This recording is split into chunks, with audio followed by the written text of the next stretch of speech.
അസ്സലാമു അലൈക്കും വറഹ്മത്തുള്ളാഹി. ബഹുമാനപ്പെട്ട അധ്യക്ഷൻ, നിയോജകമണ്ഡലം MSFൻ്റെ വൈസ് പ്രസിഡന്റ് CT ഇർഷാദ്, ഇവിടെ സ്വാഗതം ആശംസിച്ച മണ്ഡലം MSFൻ്റെ സെക്രട്ടറി KM റാഷിദ്, വേദിയിൽ സംബന്ധിച്ചുകൊണ്ടിരിക്കുന്ന നിയോജകമണ്ഡലം MSFൻ്റെ നേതാക്കന്മാർ, പ്രസിഡന്റ്, സെക്രട്ടറി ഉൾപ്പെടെയുള്ള ട്രഷറർ ഉൾപ്പെടെയുള്ള നേതാക്കന്മാർ, മുസ്ലിം ലീഗിൻ്റെയും MSFൻ്റെയും ഒക്കെ നിങ്ങളുടെ പട്ടാമ്പിയിലെയും അതുപോലെ തന്നെ പാലക്കാട് ജില്ലയിലെ ഷഫീഖ് ഉൾപ്പെടെയുള്ള നല്ലവരായ സഹോദരങ്ങൾ, ഇവിടെ നന്ദി രേഖപ്പെടുത്തുന്ന PTA ജൗഹർ ഉൾപ്പെടെയുള്ള നേതാക്കന്മാരെ, ഈ വേദിയിൽ, ഈ സദസ്സിൽ, ഈ സമ്മേളനത്തെ ധന്യമാക്കാൻ വേണ്ടി എത്തിച്ചേർന്ന നല്ലവരായ വിദ്യാർത്ഥി സുഹൃത്തുക്കളെ, നിങ്ങളെല്ലാവരും നല്ല ഭക്ഷണമെല്ലാം കഴിച്ച് നല്ല പാട്ട് ആസ്വദിച്ച് ആ മഴയുടെ ഒരു തണുപ്പുമൊക്കെ ആസ്വദിച്ച് ഇരിക്കുന്നവരാണ്. രാവിലെ മുതൽ നിങ്ങൾ സമ്മേളനത്തിൻ്റെ വിവിധ സെഷനുകളിലായിട്ട് ഇവിടെ വന്നിരിക്കുകയാണ്. ധാരാളം പ്രസംഗങ്ങൾ നിങ്ങൾ കേട്ട് കഴിഞ്ഞു. വിവിധ സെഷനുകളിൽ പ്രമുഖരായ പലരും നിങ്ങളോട് സംസാരിച്ചു. അതുകൊണ്ട് തന്നെ ഞാനിവിടെ സംസാരിക്കുമ്പോൾ എന്നെ ശ്രദ്ധിച്ചിരിക്കുന്നവരുടെ എണ്ണം വളരെ കുറവാണ്. ബഹുഭൂരിഭാഗം ആളുകളും മറ്റു സംസാരങ്ങളിലാണ്. അത് സ്വാഭാവികമാണ്. എന്തുകൊണ്ടെന്നാൽ നിങ്ങൾ രാവിലെ മുതൽ പ്രസംഗം കേൾക്കുന്നവരാണ്. പ്രസംഗിക്കുന്ന ഓരോരുത്തർക്കും 10 മിനിറ്റോ 20 മിനിറ്റോ ആയിരിക്കും സമയം. പക്ഷേ കേൾക്കുന്ന നമുക്ക് അതെല്ലാം കൂടി ചേർത്ത് അത് മണിക്കൂറുകളാണ്. അപ്പോൾ അതുകൊണ്ട് തന്നെ പ്രസംഗം എന്ന ഒരു സാഹസത്തിന് ഞാൻ മുതിരുന്നില്ല. പകരം ഞാൻ നിങ്ങളുടെ അടുത്തേക്ക് താഴേക്ക് വരികയാണ്. നമുക്ക് പരസ്പരം സംസാരിക്കാം. നിങ്ങളുടെ വർത്തമാനത്തിൽ ഞാനും കൂടാം. അങ്ങനെ ഒരു അല്പസമയം ഈ സമ്മേളനത്തിൽ സംഘാടനവുമായി ബന്ധപ്പെട്ട ചില കാര്യങ്ങൾ നമുക്ക് പങ്കുവെക്കാം എന്ന് ആമുഖമായി പറഞ്ഞുകൊണ്ട് ഞാൻ താഴേക്കിറങ്ങാം.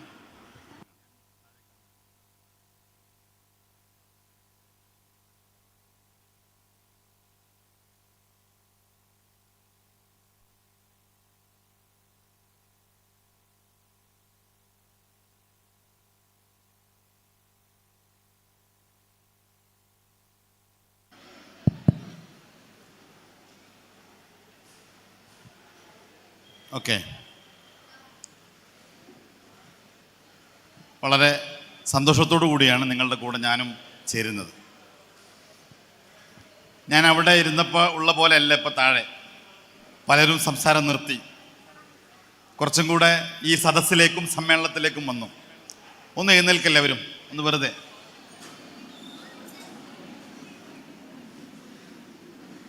എല്ലാവരും ഓക്കെ. ഷോളൊക്കെ ഒന്ന് നന്നാക്കിയിട്ട് ഒന്ന് കൈ കാലൊക്കെ ഒന്ന് മടക്കി നിവർത്തി ഒന്ന് സ്ട്രെച്ച് ചെയ്ത് ഇരുന്നോളൂ.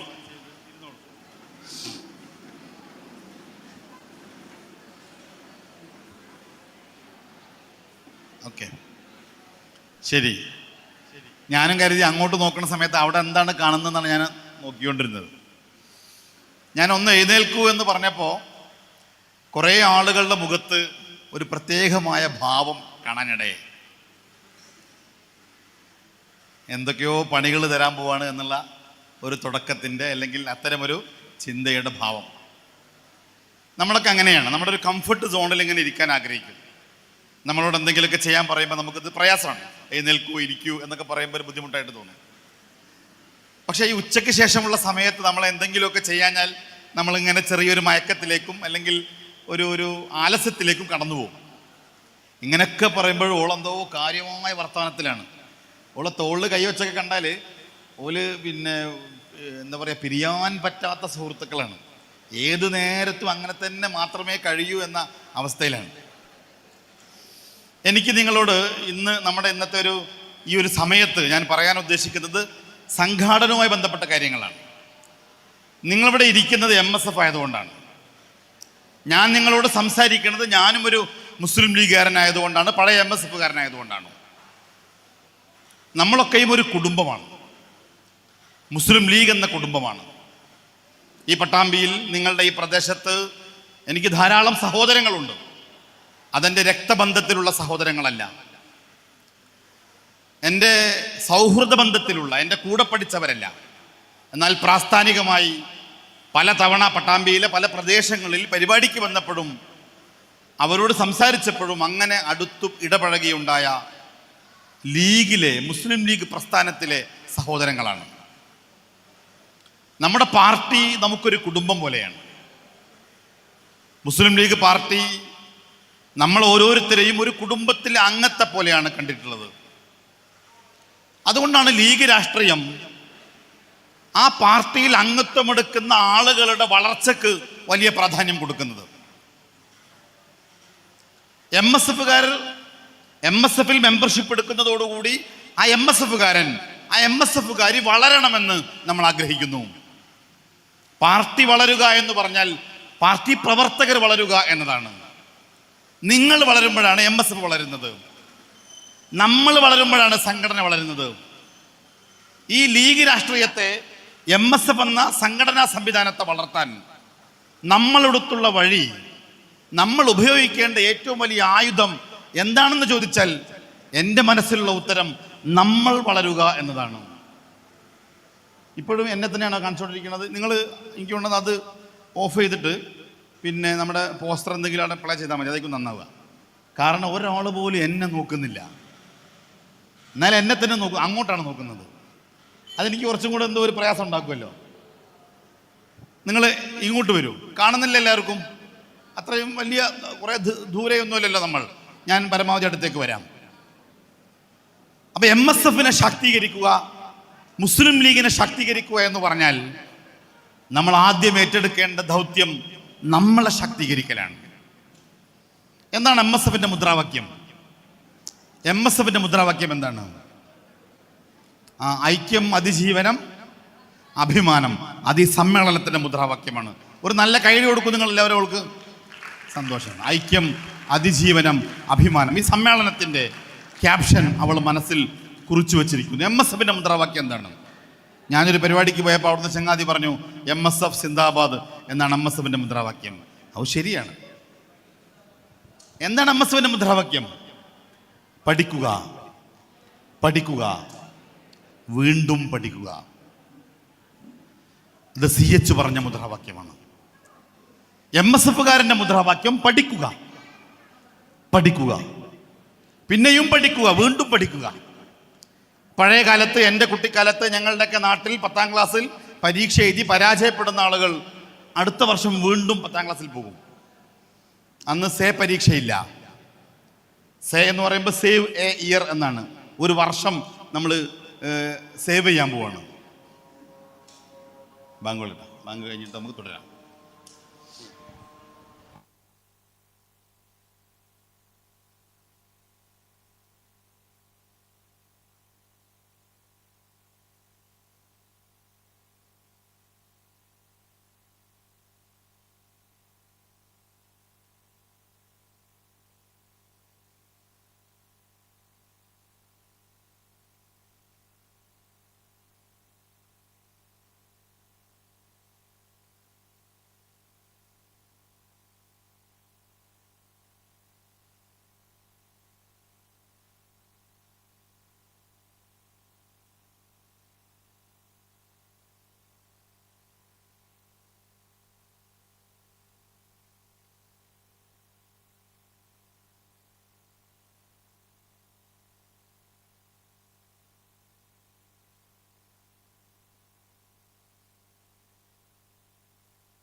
ഞാൻ പറഞ്ഞു വന്നത് MSFന്റെ മുദ്രാവാക്യം അന്വർത്ഥമാക്കാൻ വേണ്ടി ആ സുഹൃത്ത് 10ാം ക്ലാസ്സിൽ പരാജയപ്പെട്ട സുഹൃത്ത് അടുത്ത വർഷം വീണ്ടും 10ാം ക്ലാസ്സിൽ ചേരും.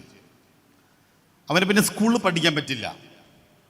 അവർ പുറത്തുള്ള ഏതെങ്കിലും കോളേജുകളിൽ 10ാം ക്ലാസ്സിലെ ഈ പാരലൽ കോളേജ് എന്ന് പറയും അതിന്, അവിടെ പോയിട്ട് വീണ്ടും 10ാം ക്ലാസ് പഠിക്കും. അങ്ങനെ ആ വർഷം പരീക്ഷ എഴുതി വീണ്ടും പരാജയപ്പെട്ടാൽ അവന് നിർബന്ധമാണെങ്കിൽ പിന്നെയും 10ാം ക്ലാസ്സിൽ പോകും.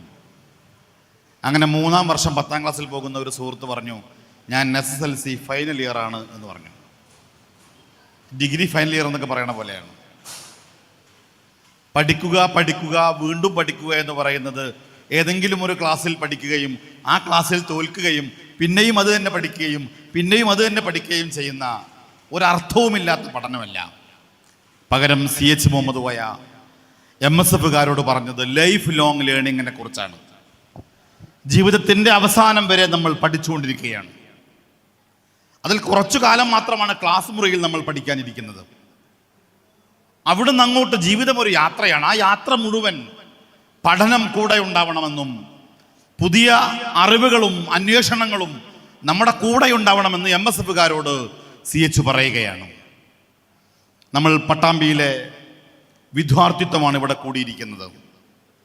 നിങ്ങൾ ചെറുപ്പമാണ്, നിങ്ങൾ കൗമാരക്കാരാണ്, നിങ്ങൾ പുതിയ തലമുറയാണ്. എല്ലാ കാലത്തും പുതിയ തലമുറയുണ്ട്, ന്യൂ ജനറേഷൻ എല്ലാ കാലത്തുമുണ്ട്. എന്നാൽ 1996 ശേഷം ജനിച്ചവർ ഇന്ന് 29 വയസ്സിന് താഴെയുള്ളവരാണ് ഈ തലമുറ. ന്യൂ ജനറേഷൻ എന്ന് വിളിക്കുന്ന, ആൽഫ ജനറേഷൻ എന്ന് വിളിക്കുന്ന, ജനറേഷൻ Z എന്ന് വിളിക്കുന്ന പുതിയ തലമുറ. നിങ്ങളുടെ കയ്യിലാണ് ഇന്ന് മുസ്ലിം ലീഗ് എന്ന രാഷ്ട്രീയ പ്രസ്ഥാനത്തിൻ്റെ അടിവേര് നിങ്ങളുടെ കയ്യിലാണ്. ലീഗ് ഒരു മഹാവൃക്ഷമാണ്, അനേകായിരങ്ങൾക്ക് തണൽ നൽകുന്ന ഒരു വലിയ വൃക്ഷമാണ്. ഈ രാജ്യത്ത് മുസ്ലിം സമുദായത്തിന്, പിന്നോക്ക ദളിത് വിഭാഗത്തിന്, വളരെ സാധാരണക്കാരനായ ഏതൊരു മനുഷ്യനും ഒരു പ്രതിസന്ധി ഉണ്ടായാൽ, ഒരു പ്രശ്നമുണ്ടായാൽ അതിനെതിരെ ശബ്ദിക്കാൻ ഇന്ത്യയുടെ പാർലമെന്റിൽ, നിയമസഭയിൽ, ഇന്ത്യയുടെ സുപ്രീം കോടതിയിൽ, ഹൈക്കോടതികളിൽ അതിനെതിരെ ശബ്ദിക്കാനുള്ള രാഷ്ട്രീയ പ്രസ്ഥാനം ലീഗാണ് എന്ന നിലയിൽ അതിൻ്റെ അടിവേരുകൾ നിങ്ങളാണ്. നിങ്ങളുടെ കയ്യിലാണ് ഈ പ്രസ്ഥാനത്തിൻ്റെ അടിത്തറ നിലകൊള്ളുന്നത്. അതുകൊണ്ട് തന്നെ MSFകാർ സംഘടനാപരമായി ശാക്തീകരിക്കേണ്ടത് വളരെ വലിയ ആവശ്യമായ ഒരു കാലത്താണ്. പട്ടാമ്പി നിയോജക മണ്ഡലം MSFന്റെ നേതാക്കന്മാർ അവരുടെ കഠിനാധ്വാനത്തിൻ്റെ, അവരുടെ പരിശ്രമത്തിൻ്റെ ഫലമായി അതിമനോഹരമായ ഒരു സമ്മേളനം ഈ ഓഡിറ്റോറിയത്തിൽ സംഘടിപ്പിക്കും. നമുക്കൊരു നല്ല കയ്യടി നിയോജക മണ്ഡലം MSFന്റെ ഭാരവാഹികൾക്ക് നമുക്ക് നൽകാം. ഈ സമ്മേളനം വിജയിപ്പിക്കുന്നതിന് വേണ്ടി കഠിനമായി അധ്വാനിച്ച പഞ്ചായത്ത് MSFന്റെ ഭാരവാഹികളുണ്ട്, യൂണിറ്റ് MSFന്റെ ഭാരവാഹികളുണ്ട്. ഈ ഇരിക്കുന്നവരിൽ ബഹുഭൂരിഭാഗം ആളുകളും യൂണിറ്റിലെ ഭാരവാഹികളാണ്. പാർട്ടി അതിൻ്റെ താഴേ തട്ടിൽ നിങ്ങളുടെ കയ്യിലാണുള്ളത്. പുതിയ തലമുറയെ പറ്റി എല്ലാവരും പറയും ഉത്തരവാദിത്തമില്ലാത്തവരാണ്, റെസ്പോൺസിബിലിറ്റി ഇല്ലാത്തവരാണ്. നിങ്ങളൊക്കെയും ജോമോൻ്റെ സുവിശേഷം എന്ന സിനിമ കണ്ടു കാണും. കണ്ടില്ലേ ജോമോൻ്റെ സുവിശേഷം? ആ വീട്ടിൽ ജോമോൻ്റെ ഉത്തരവാദിത്തത്തെ പറ്റി എല്ലാവരും സംസാരിച്ചുകൊണ്ടിരിക്കുന്നു. ഏറ്റവും അവസാനം പെങ്ങളുടെ കല്യാണത്തിന് വരാതെ വൈകിയെത്തിയപ്പം ആ വീട്ടിലെ പട്ടി പോലും ജോമോൻ പറയുന്നുണ്ടല്ലേ, ഈ മാത്രമേ എന്നോട് ഇപ്പം എന്തുള്ളൂ ചോദിക്കാത്തതുള്ളൂ എന്ന് പറയുന്നുണ്ട്. അതായത് പുതിയ കാലത്ത് പഴയ തലമുറ, നിങ്ങൾ തന്തവൈബ് എന്ന് വിളിക്കുന്ന, തള്ളവൈബ് എന്ന് വിളിക്കുന്ന, ഞാനുൾപ്പെടെ ഉള്ളവരുള്ള തലമുറ നിങ്ങളോട് പറയുന്നു നിങ്ങൾക്ക് ഉത്തരവാദിത്തമില്ല, നിങ്ങൾക്ക് ഉത്തരവാദിത്ത ബോധമില്ല എന്ന് പറയുന്നു. എന്നാൽ പല പ്രതിസന്ധി ഘട്ടങ്ങളിലും, പല പ്രയാസഘട്ടങ്ങളിലും നമ്മളെ വിമർശിക്കുന്ന മുഴുവൻ ആളുകൾക്കും കണക്കിന് മറുപടി കൊടുത്ത് പുതിയ തലമുറ എന്തിനും ഏതിനും തയ്യാറാണെന്ന് എത്രയോ തവണ തെളിയിച്ചിട്ടുണ്ട്. മുസ്ലിം ലീഗ് പ്രസ്ഥാനം ഒരിക്കലും നിങ്ങൾ ഉത്തരവാദിത്തമില്ലാത്തവരാണെന്ന് പറയില്ല. കാരണം MSFന് അതിൻ്റെ ഐതിഹാസികമായ വിജയങ്ങൾ മുഴുവൻ കോളേജുകളിലാണെങ്കിൽ പ്രാദേശികമായ സംഘടനാ പ്രവർത്തനത്തിലൊക്കെ നിലനിർത്തുന്നതിൽ പുതിയ കാലത്തെ MSFകാർ പഴയ കാലത്തേക്കാൾ ഉഷാറാണ് എന്നാണ് നമ്മളൊക്കെ മനസ്സിലാക്കുന്നത്. കോഴിക്കോട്ട് വേരെന്ന പേരിൽ ഒരു സമ്മേളനം ഉണ്ടായിരുന്നു. നിങ്ങൾ പലരും ആ സമ്മേളനത്തിൽ പങ്കെടുത്തു കാണും അല്ലേ? നിറഞ്ഞു കവിഞ്ഞ ഒരു ഓഡിറ്റോറിയം, 10,000-ൽ പരം കസേരകൾ നിരത്താൻ സൗകര്യമുള്ള ഒരു ഹാൾ. ഞങ്ങളൊക്കെ വന്നിരുന്നു ആ സമ്മേളനം കാണാൻ. MSFകാർ ആ സമ്മേളനം, ആ പന്തൽ, ആ സദസ്സ് നിറഞ്ഞു കവിഞ്ഞ സദസ്സ്. ബാലകേരളത്തിൻ്റെ കുട്ടികൾ, നമ്മുടെ പ്രിയപ്പെട്ട മക്കൾ, അനിയന്മാർ, അവർ സജീവമാണ്.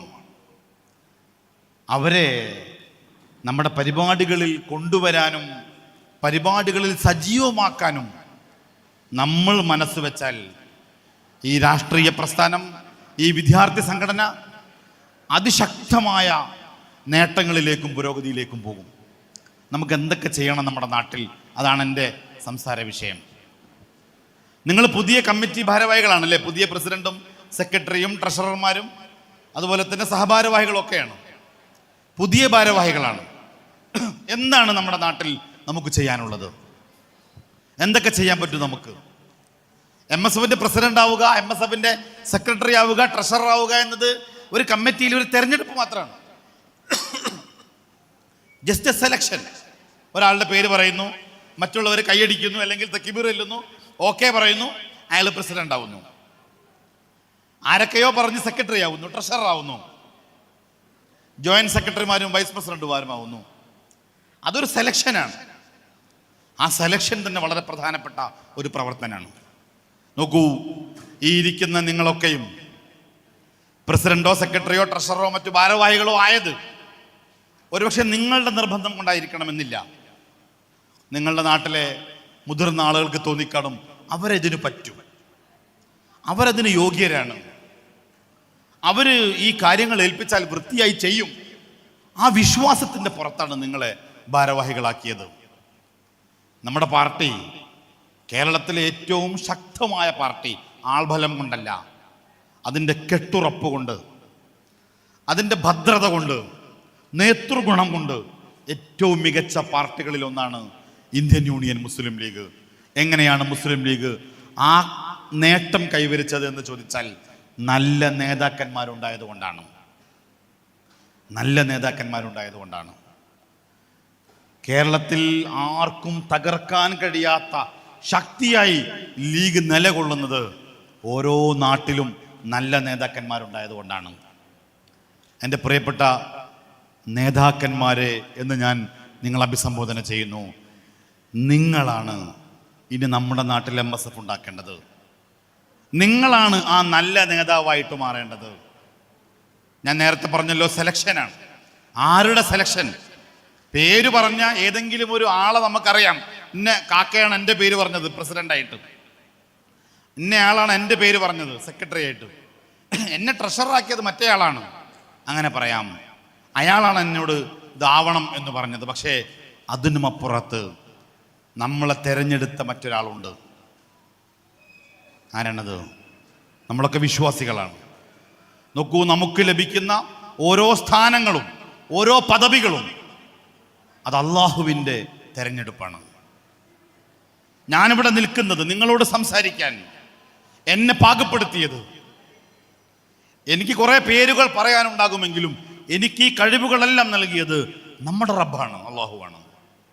നമ്മളെ തെരഞ്ഞെടുത്തത് നമ്മുടെ നാഥനാണ്. അതുകൊണ്ട് തന്നെ MSFകാരൻ്റെ ഭാരവാഹിത്വം അത് വിശ്വാസപരമായ ഉത്തരവാദിത്വം കൂടിയാണ്. 1975 പാണക്കാട്ട പൂക്കോയത്തങ്ങൾ മരിക്കുന്നത്. പൂക്കോയത്തങ്ങൾ മരിക്കുന്നതിന് മുമ്പ്, പൂക്കോയത്തങ്ങൾ ഭാരവാഹിയാവുന്നതിന് മുമ്പ്, പ്രസിഡന്റ് ആവുന്നതിന് മുമ്പ് ബാഫയ്ക്ക് തങ്ങളായിരുന്നു ലീഗിൻ്റെ പ്രസിഡന്റ്. പൂക്കോയത്തങ്ങൾ പിന്നെ പ്രസിഡന്റായി. 1975 പൂക്കോയത്തങ്ങൾ മരണപ്പെട്ടു.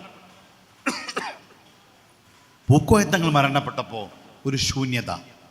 ഇനി ആരെ പ്രസിഡന്റാക്കും? നമ്മൾ ആരെ മുസ്ലിം ലീഗിൻ്റെ പ്രസിഡന്റാക്കും? ചർച്ചയുണ്ടായി. കുറേ മുതിർന്ന നേതാക്കന്മാരുണ്ട്, പ്രായം കൊണ്ട് മുതിർന്ന കുറേ കാരണവന്മാരുണ്ട്. നല്ല പ്രഗത്ഭരായ ആളുകളുണ്ട്. ധാരാളം പേർ പ്രസിഡന്റ് ആവാനും സെക്രട്ടറി ആവാനും ഒക്കെ യോഗ്യരായ ലീഗ് നേതാക്കന്മാരുണ്ട്. എന്നാൽ അന്ന് MSFകാരുടെ നേതാവ് പ്രിയപ്പെട്ട CH മുഹമ്മദ് കോയ സാഹിബ് ഒരു പേര് പറഞ്ഞു, ഒരു ചെറുപ്പക്കാരൻ്റെ പേര്.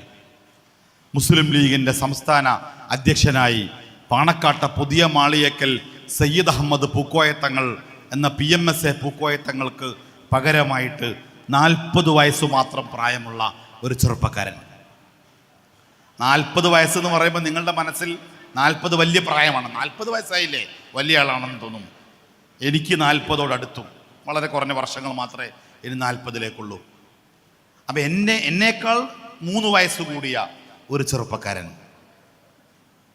40 വയസ്സ് മാത്രം പ്രായമുള്ള ഒരു ചെറുപ്പക്കാരൻ്റെ പേര് മുസ്ലിം ലീഗിൻ്റെ സംസ്ഥാന പ്രസിഡന്റായിട്ട് CH മുഹമ്മദ് കോയ സാഹിബ് നിർദ്ദേശിക്കുകയാണ്.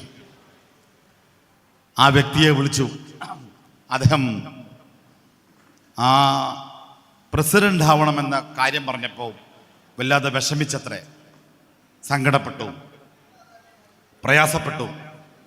എനിക്ക് ലീഗ് പോലെ വലിയൊരു സംഘടനയുടെ, ഇത്രയും വലിയ ഒരു രാഷ്ട്രീയ പ്രസ്ഥാനത്തിൻ്റെ ഒരു വലിയ ഭാരവാഹിത്വം ഏൽക്കാനും അത് ചെയ്യാനും പറ്റുമോ എന്ന് ആശങ്കപ്പെട്ടു. CH നിർബന്ധിച്ചു. കൂടെ ഉണ്ടായിരുന്ന പല നേതാക്കന്മാരും നിർബന്ധിച്ചു, നിങ്ങൾ ഏൽക്കണം, നിങ്ങൾ പ്രസിഡന്റ് ആവണം, നിങ്ങൾ ആ ചുമതല ഏറ്റെടുക്കണം, അത് ആവശ്യമാണ്. അദ്ദേഹത്തെ ബോധ്യപ്പെടുത്തി.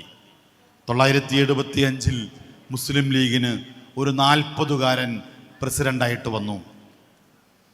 നീണ്ട 34 വർഷക്കാലം ആ പ്രസിഡന്റ് ഈ പ്രസ്ഥാനത്തെ നയിച്ചു. 74ാമത്തെ വയസ്സിൽ 2009 ഓഗസ്റ്റ് 1 ഞായറാഴ്ച അദ്ദേഹം ഈ ലോകത്തോട് വിട പറഞ്ഞു. ആ 34 കൊല്ലം കൊണ്ട്, പ്ലീസ്, ആ 34 കൊല്ലം കൊണ്ട് ലീഗ് പ്രസ്ഥാനത്തെ ഇന്ന് കാണുന്ന അത്യുന്നതമായ ഉയരത്തിലേക്ക് ആ ചെറുപ്പക്കാരൻ്റെ നേതൃത്വം കൊണ്ടെത്തിച്ചു. അത് മറ്റാരുമായിരുന്നില്ല, നമ്മുടെ ഹൃദയത്തിൽ വർഷങ്ങൾ എത്രയോ മരണപ്പെട്ടിട്ട് കഴിഞ്ഞിട്ടും ഇന്നും ഒരു സുൽത്താനെ പോലെ ജീവിക്കുന്ന സയ്യിദ് മുഹമ്മദ് അലി ശിഹാബ് തങ്ങളാണ്. പാണക്കാട്ട പൂക്കോയ തങ്ങളുടെ മൂത്ത പുത്രനാണ്, വലിയ മകനാണ്. 40കാരനെ ലീഗിൻ്റെ നേതാവാക്കി CH. ആ 40കാരൻ ആ ഉത്തരവാദിത്വം ഭംഗിയായി നിർവഹിച്ചു. നിങ്ങളെ ഓരോരുത്തരെയും നിങ്ങളുടെ നാട്ടുകാർ MSFന്റെ നേതാവാക്കി. ആ ഉത്തരവാദിത്വം നിങ്ങൾ ഭംഗിയായി നിർവഹിക്കുമ്പോഴാണ് നമ്മൾ ശിഹാബ് തങ്ങളുടെ പിൻഗാമിയാവുന്നത്. നമ്മൾ എങ്ങനെ നിർവഹിക്കും ആ ഉത്തരവാദിത്വം? എല്ലാവരും ഒന്ന് നേരെ ഇരിക്കൂ, പ്ലീസ് പ്ലീസ്. ആ മോനെ കയറെന്താടാ, ആ കയറോണ്ട് വാങ്ങിച്ച ആ തായക്കെട് പ്ലീസ്. എൻ്റെ ഷർട്ട് അടിപൊളി കേട്ടോ. ആ നമ്മുടെ ടാഗാണല്ലേ, പല സാധനങ്ങളുണ്ടാവും, എനിക്കറിയാമല്ലോ. ഞാനും ഒരു സ്കൂൾ അധ്യാപകനാണ്. പല തരത്തിലുള്ള സാധനങ്ങൾ കുറച്ച് കഴിയുമ്പം പുറത്തു വരും. കാര്യമായി നമ്മൾ കഥ പറയുമ്പോഴേക്കാരും വേറെ എന്തൊക്കെയോ ശബ്ദങ്ങളൊക്കെ വരും. എൻ്റെ പ്രിയപ്പെട്ട അനിയന്മാരെ, അനിയത്തിമാരെ, നിങ്ങളുടെ നാട്ടിലെ MSFനെ നിങ്ങളുടെ കയ്യിൽ ഏൽപ്പിച്ചിരിക്കുകയാണ്. എന്തു ചെയ്യും നമ്മൾ? 2 ഓപ്ഷനുണ്ട്. ഒന്നും ചെയ്യാതിരിക്കാം, നമുക്കൊരു കുറ്റവും ഉണ്ടാവില്ല. ആകെ ഒരു കുറ്റം മാത്രം ഉണ്ടാവും. എന്ത്? ആരാണ് ആ ചങ്ങായിനെ ആക്കിയത്? ഓനൊന്നും പറഞ്ഞിട്ട് കാര്യമില്ല, ഓനെ പ്രസിഡന്റ് ആക്കിയ ചങ്ങായില്ലേ, ഓനെയാണ് കിട്ടേണ്ടതെന്ന് പറയും. സെക്രട്ടറി ആക്കിയത് ഓനെ വേറെ ചങ്ങായിയാ, ഓനെ 2 കൊടുക്കേണ്ടതെന്ന് പറയും. കുറ്റപ്പെടുത്തും, വേസ്റ്റ് ആയിരുന്നു, ഒരു കാര്യം ഉണ്ടായില്ല. ആ ചങ്ങായിയാണ് MSF കൊളാക്കിയത്, അവനാണ് MSFനെ നശിപ്പിച്ചത്. അവനൊക്കെ പ്രസിഡന്റ് സെക്രട്ടറി ആക്കിയിട്ട് എന്താ ഒരു കാര്യം ഉണ്ടായതെന്ന് ചോദിക്കും. Option number 1. ഓപ്ഷൻ നമ്പർ 2, അവൻ പ്രസിഡന്റായ കാലത്താണ്, അവൻ സെക്രട്ടറി ആയപ്പോഴാണ്, അവൻ ട്രഷറർ ആയപ്പോഴാണ് നമ്മുടെ നാട്ടിലെ MSFകാരെ സജീവമാക്കിയത്, ഉഷാറാക്കിയത്. അവൻ നല്ല നേതാവാണ്. നോക്കൂ, നിങ്ങൾ പ്രവർത്തനങ്ങൾ സംഘടിപ്പിക്കണം, ആക്ടിവിറ്റീസ് ഉണ്ടാവണം. ഒരു ലീഡറുടെ, ഒരു നേതാവിൻ്റെ, സംഘടനാ പ്രവർത്തകന്റെ ഒന്നാമത്തെ ഗുണം ആക്ഷൻ ഓറിയന്റഡ് ആയിരിക്കണം. ആക്ഷൻ ഓറിയന്റഡ് ആയിരിക്കണം. അതിനാദ്യം നിങ്ങൾ മീറ്റിംഗ് വിളിക്കണം. MSFകാർ മീറ്റിംഗ് വിളിക്കണം. നിങ്ങളുടെ ഇന്നത്തെ ഈ സമ്മേളനം കഴിഞ്ഞ് നിങ്ങൾ നാട്ടിലെത്തിയാൽ നിങ്ങളുടെ ആദ്യത്തെ ചർച്ച നിങ്ങളുടെ മീറ്റിംഗാണ്. MSFന്റെ ഭാരവാഹികൾ മാത്രം ഒന്ന് കൂടിയിരിക്കണം. കൂടിയിരുന്നിട്ട് നമ്മൾ ഒരു പദ്ധതി ഉണ്ടാക്കണം. ഞാനിതിൽ നിങ്ങൾ അവാർഡ് ദാനം നടത്തിയോ? ഏതെങ്കിലും യൂണിറ്റ് അവാർഡ് ദാനം നടത്തിയോ? ആരെങ്കിലും? ഇല്ല. എന്തുകൊണ്ട്? സമ്മേളനത്തിന് തിരക്കിലാണ്. ഇവിടുന്ന് സമ്മേളനം 28-ാം തീയതി. +2 റിസൾട്ട് ഇപ്പോൾ വന്നേ ഉള്ളൂ. ഒരു 4-5 ദിവസം ആയതേ ഉള്ളൂ. നോക്കൂ, അവാർഡ് ദാനം സംഘടിപ്പിക്കലാണ് നമ്മുടെ ഒന്നാമത്തെ അജണ്ട. നിങ്ങൾ സെക്രട്ടറി ആയ കാലത്ത് ഗംഭീരമായ ഒരു അവാർഡ് ദാന പരിപാടി നിങ്ങളുടെ നാട്ടിൽ നടന്നാൽ, നിങ്ങളുടെ കമ്മിറ്റിയുടെ കാലത്ത് നടന്നാൽ, അടുത്ത കമ്മിറ്റി അത് തുടരും. എന്തുകൊണ്ട്? അത് നടത്താഞ്ഞാൽ അവർക്ക് മോശമാണ്. നിങ്ങളുടെ പ്രദേശത്ത് നിങ്ങളുടെ അവാർഡ് ദാന പരിപാടികൾ സംഘടിപ്പിക്കണം. ഏറ്റവും ആദ്യത്തെ ഒന്നാമത്തെ അജണ്ട അതായിരിക്കണം. എല്ലാ വർഷവും ഗ്രാൻഡായിട്ടുള്ള അവാർഡ് ദാനങ്ങൾ നടക്കണം. അതിന് നിങ്ങൾ പൈസ ഉണ്ടാക്കണം. പൈസ എവിടുന്ന് കിട്ടും? പൈസ ഉണ്ടാക്കാൻ പഴയ തലമുറയേക്കാൾ ഏറ്റവും നന്നായി പഠിച്ചവരാണ് പുതിയ തലമുറ. വളരെ ഈസിയാണ്. എൻ്റെ സ്കൂൾ പഠനകാലത്ത് എൻ്റെ കുടുംബത്തിൽ, എൻ്റെ വീട്ടിൽ സാമ്പത്തികമായ വലിയ പ്രയാസങ്ങളുടെ കാലമായിരുന്നു. നല്ല പ്രയാസം ഉണ്ടായിരുന്നു ഫാമിലിയിൽ. അതുകൊണ്ട് എൻ്റെ ഓർമ്മയിൽ 7ാം ക്ലാസ്സിൽ നിന്ന് പോയ ഒരു തിരുവനന്തപുരം യാത്ര വെച്ചാൽ 1ാം ക്ലാസ് മുതൽ +2 വരെയുള്ള പഠനകാലത്ത് ഒരു ടൂർ പോലും ഞാൻ പോയിട്ടില്ല. എന്തുകൊണ്ട്? അത് ചോദിക്കേണ്ട പൈസ എന്ന് എനിക്കറിയാമായിരുന്നു. ചോദിക്കാറുണ്ടായിരുന്നില്ല വീട്ടിൽ.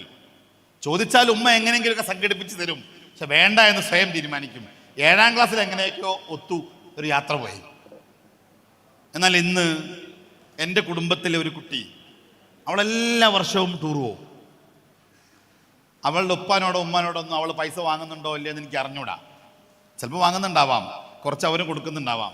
പക്ഷെ എല്ലാ വർഷവും ഈ ടൂർ പോകുന്ന സമയമാകുമ്പം എനിക്കൊരു മെസ്സേജ് വരും വാട്സപ്പിൽ.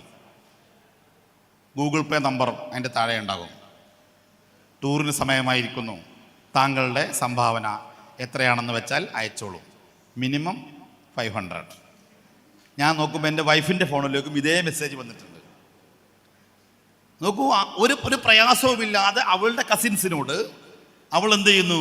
എല്ലാവരോടുമായിട്ട് 500 രൂപയും 1000 രൂപയൊക്കെ ഷെയർ ചെയ്ത് അവൾക്ക് ആവശ്യമുള്ളത് അവൾ വളരെ സിമ്പിളായിട്ട് ഒരു രാത്രിയിൽ ഒരു 10 പേർക്ക് വാട്സപ്പ് ചെയ്യുന്നതോടുകൂടെ അവൾ എന്ത് ചെയ്യുന്നു? ആരെങ്കിലും കൊടുക്കാതിരിക്കുമോ? നമ്മളോട് ചോദിക്കുകയാണ്, മോശമല്ലേ? ഒരു യാത്ര പോകാനല്ലേ, ഒരാഗ്രഹമല്ലേ? എല്ലാവരും തരും. അപ്പം അങ്ങനെ വളരെ സമർത്ഥമായി പൈസ ഉണ്ടാക്കാൻ പഠിച്ചവരാണ് പുതിയ തലമുറ. വളരെ സിമ്പിളാണ് കാര്യങ്ങളൊക്കെ.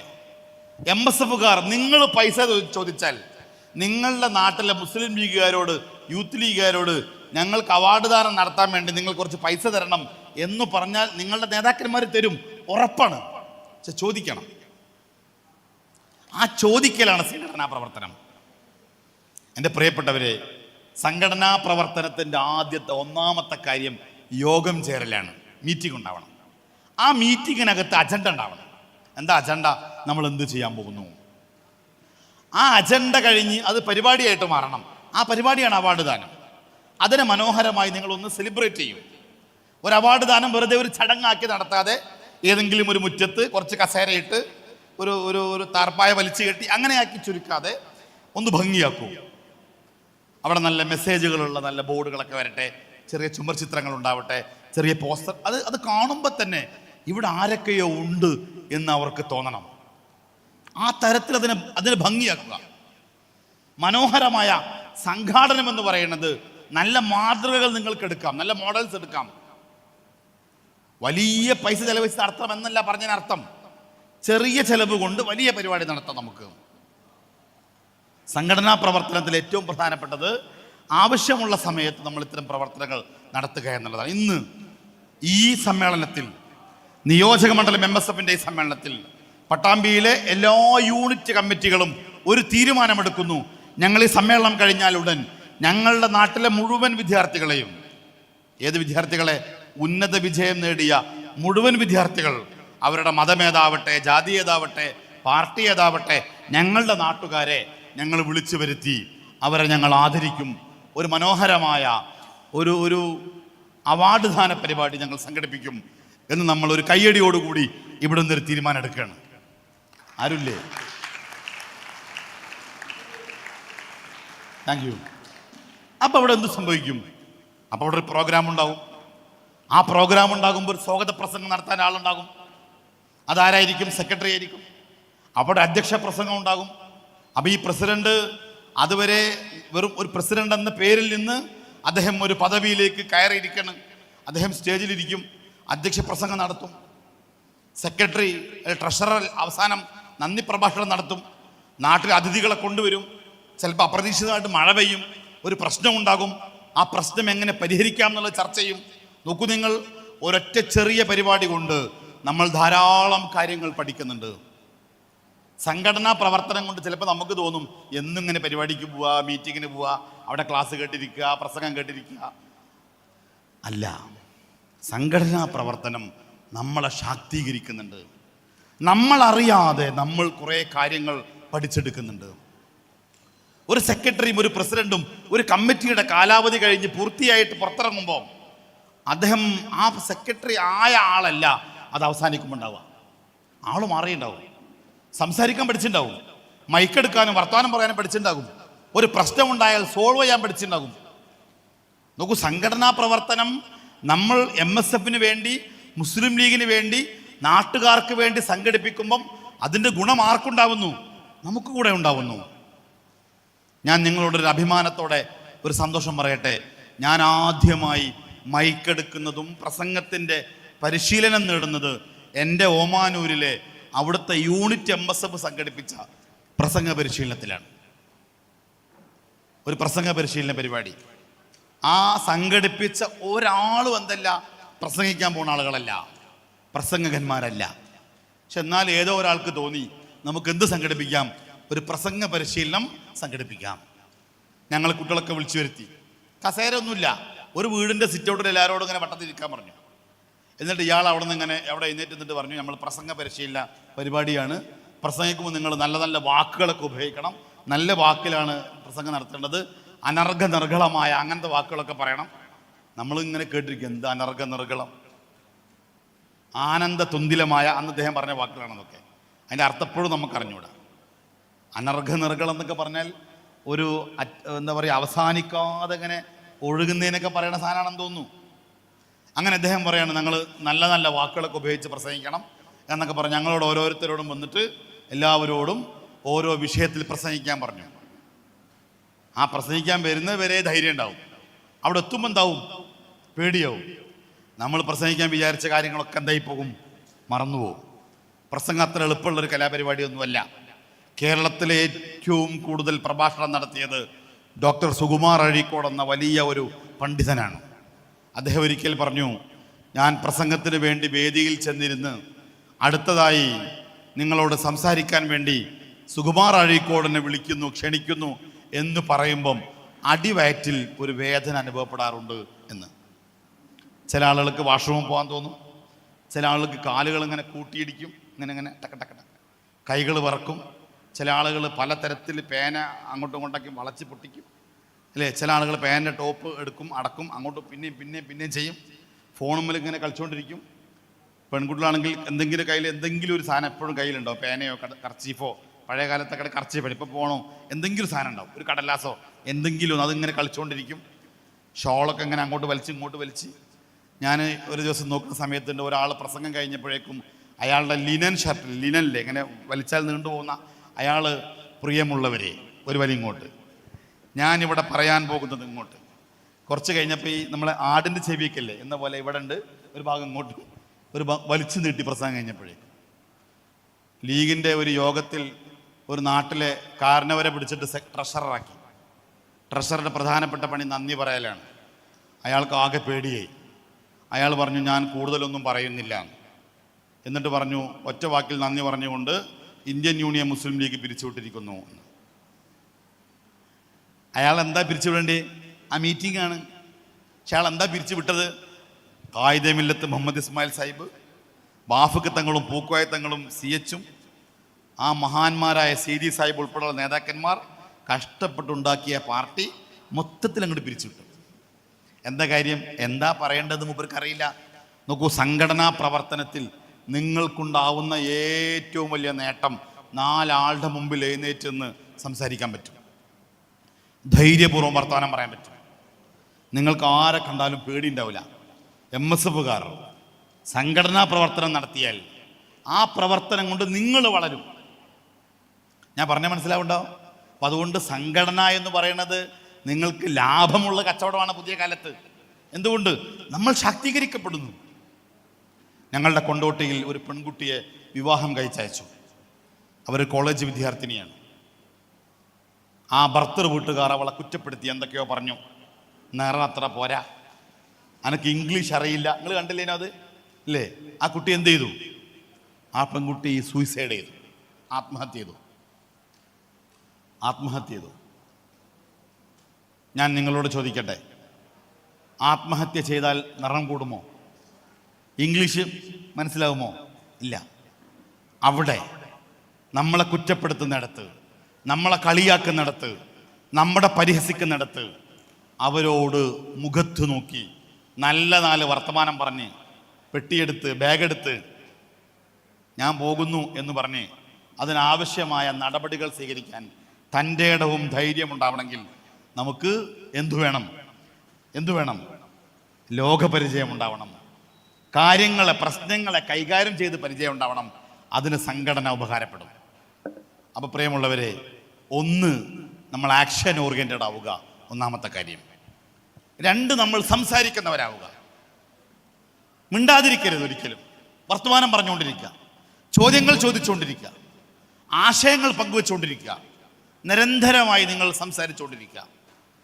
മിണ്ടാതിരിക്കുന്നവർ ഈ ലോകത്തൊന്നും ഉണ്ടാക്കിയിട്ടില്ല. അവർ അത്ഭുതങ്ങൾ ഉണ്ടാക്കിയത്, ചരിത്രം ഉണ്ടാക്കിയത്, മാറ്റമുണ്ടാക്കിയത് ആരാണ്? വർത്തമാനം പറയുന്നവരാണ്, സംസാരിക്കുന്നവരാവുക നമ്മൾ. അതിനാദ്യം നമ്മൾ സംസാരിക്കാൻ പഠിക്കുക. നിങ്ങൾ 1 എന്ന സിനിമ ഉണ്ടോ? 1 മമ്മൂട്ടിയുടെ. കടക്കൽ ചന്ദ്രൻ മുഖ്യമന്ത്രിയാണ്. 2 പേർ മുഖ്യമന്ത്രി അടുത്തേക്ക് പോകുന്നു. എന്തിന്? ഒരു കാര്യം പറയാൻ. ആ കാര്യം പറയാൻ പോകുന്ന സമയത്ത് 2 പേരുണ്ട്. അതിൽ ഒരാൾക്ക് മാത്രമേ സംസാരിക്കാനുള്ളൂ. മറ്റേയാൾ എന്തിനു പോകുകയാണ്? ഒരു ധൈര്യത്തിന് എന്നാണ് മമ്മൂട്ടിയോട് ഈ കുട്ടികൾ പറയുന്ന ഉത്തരം.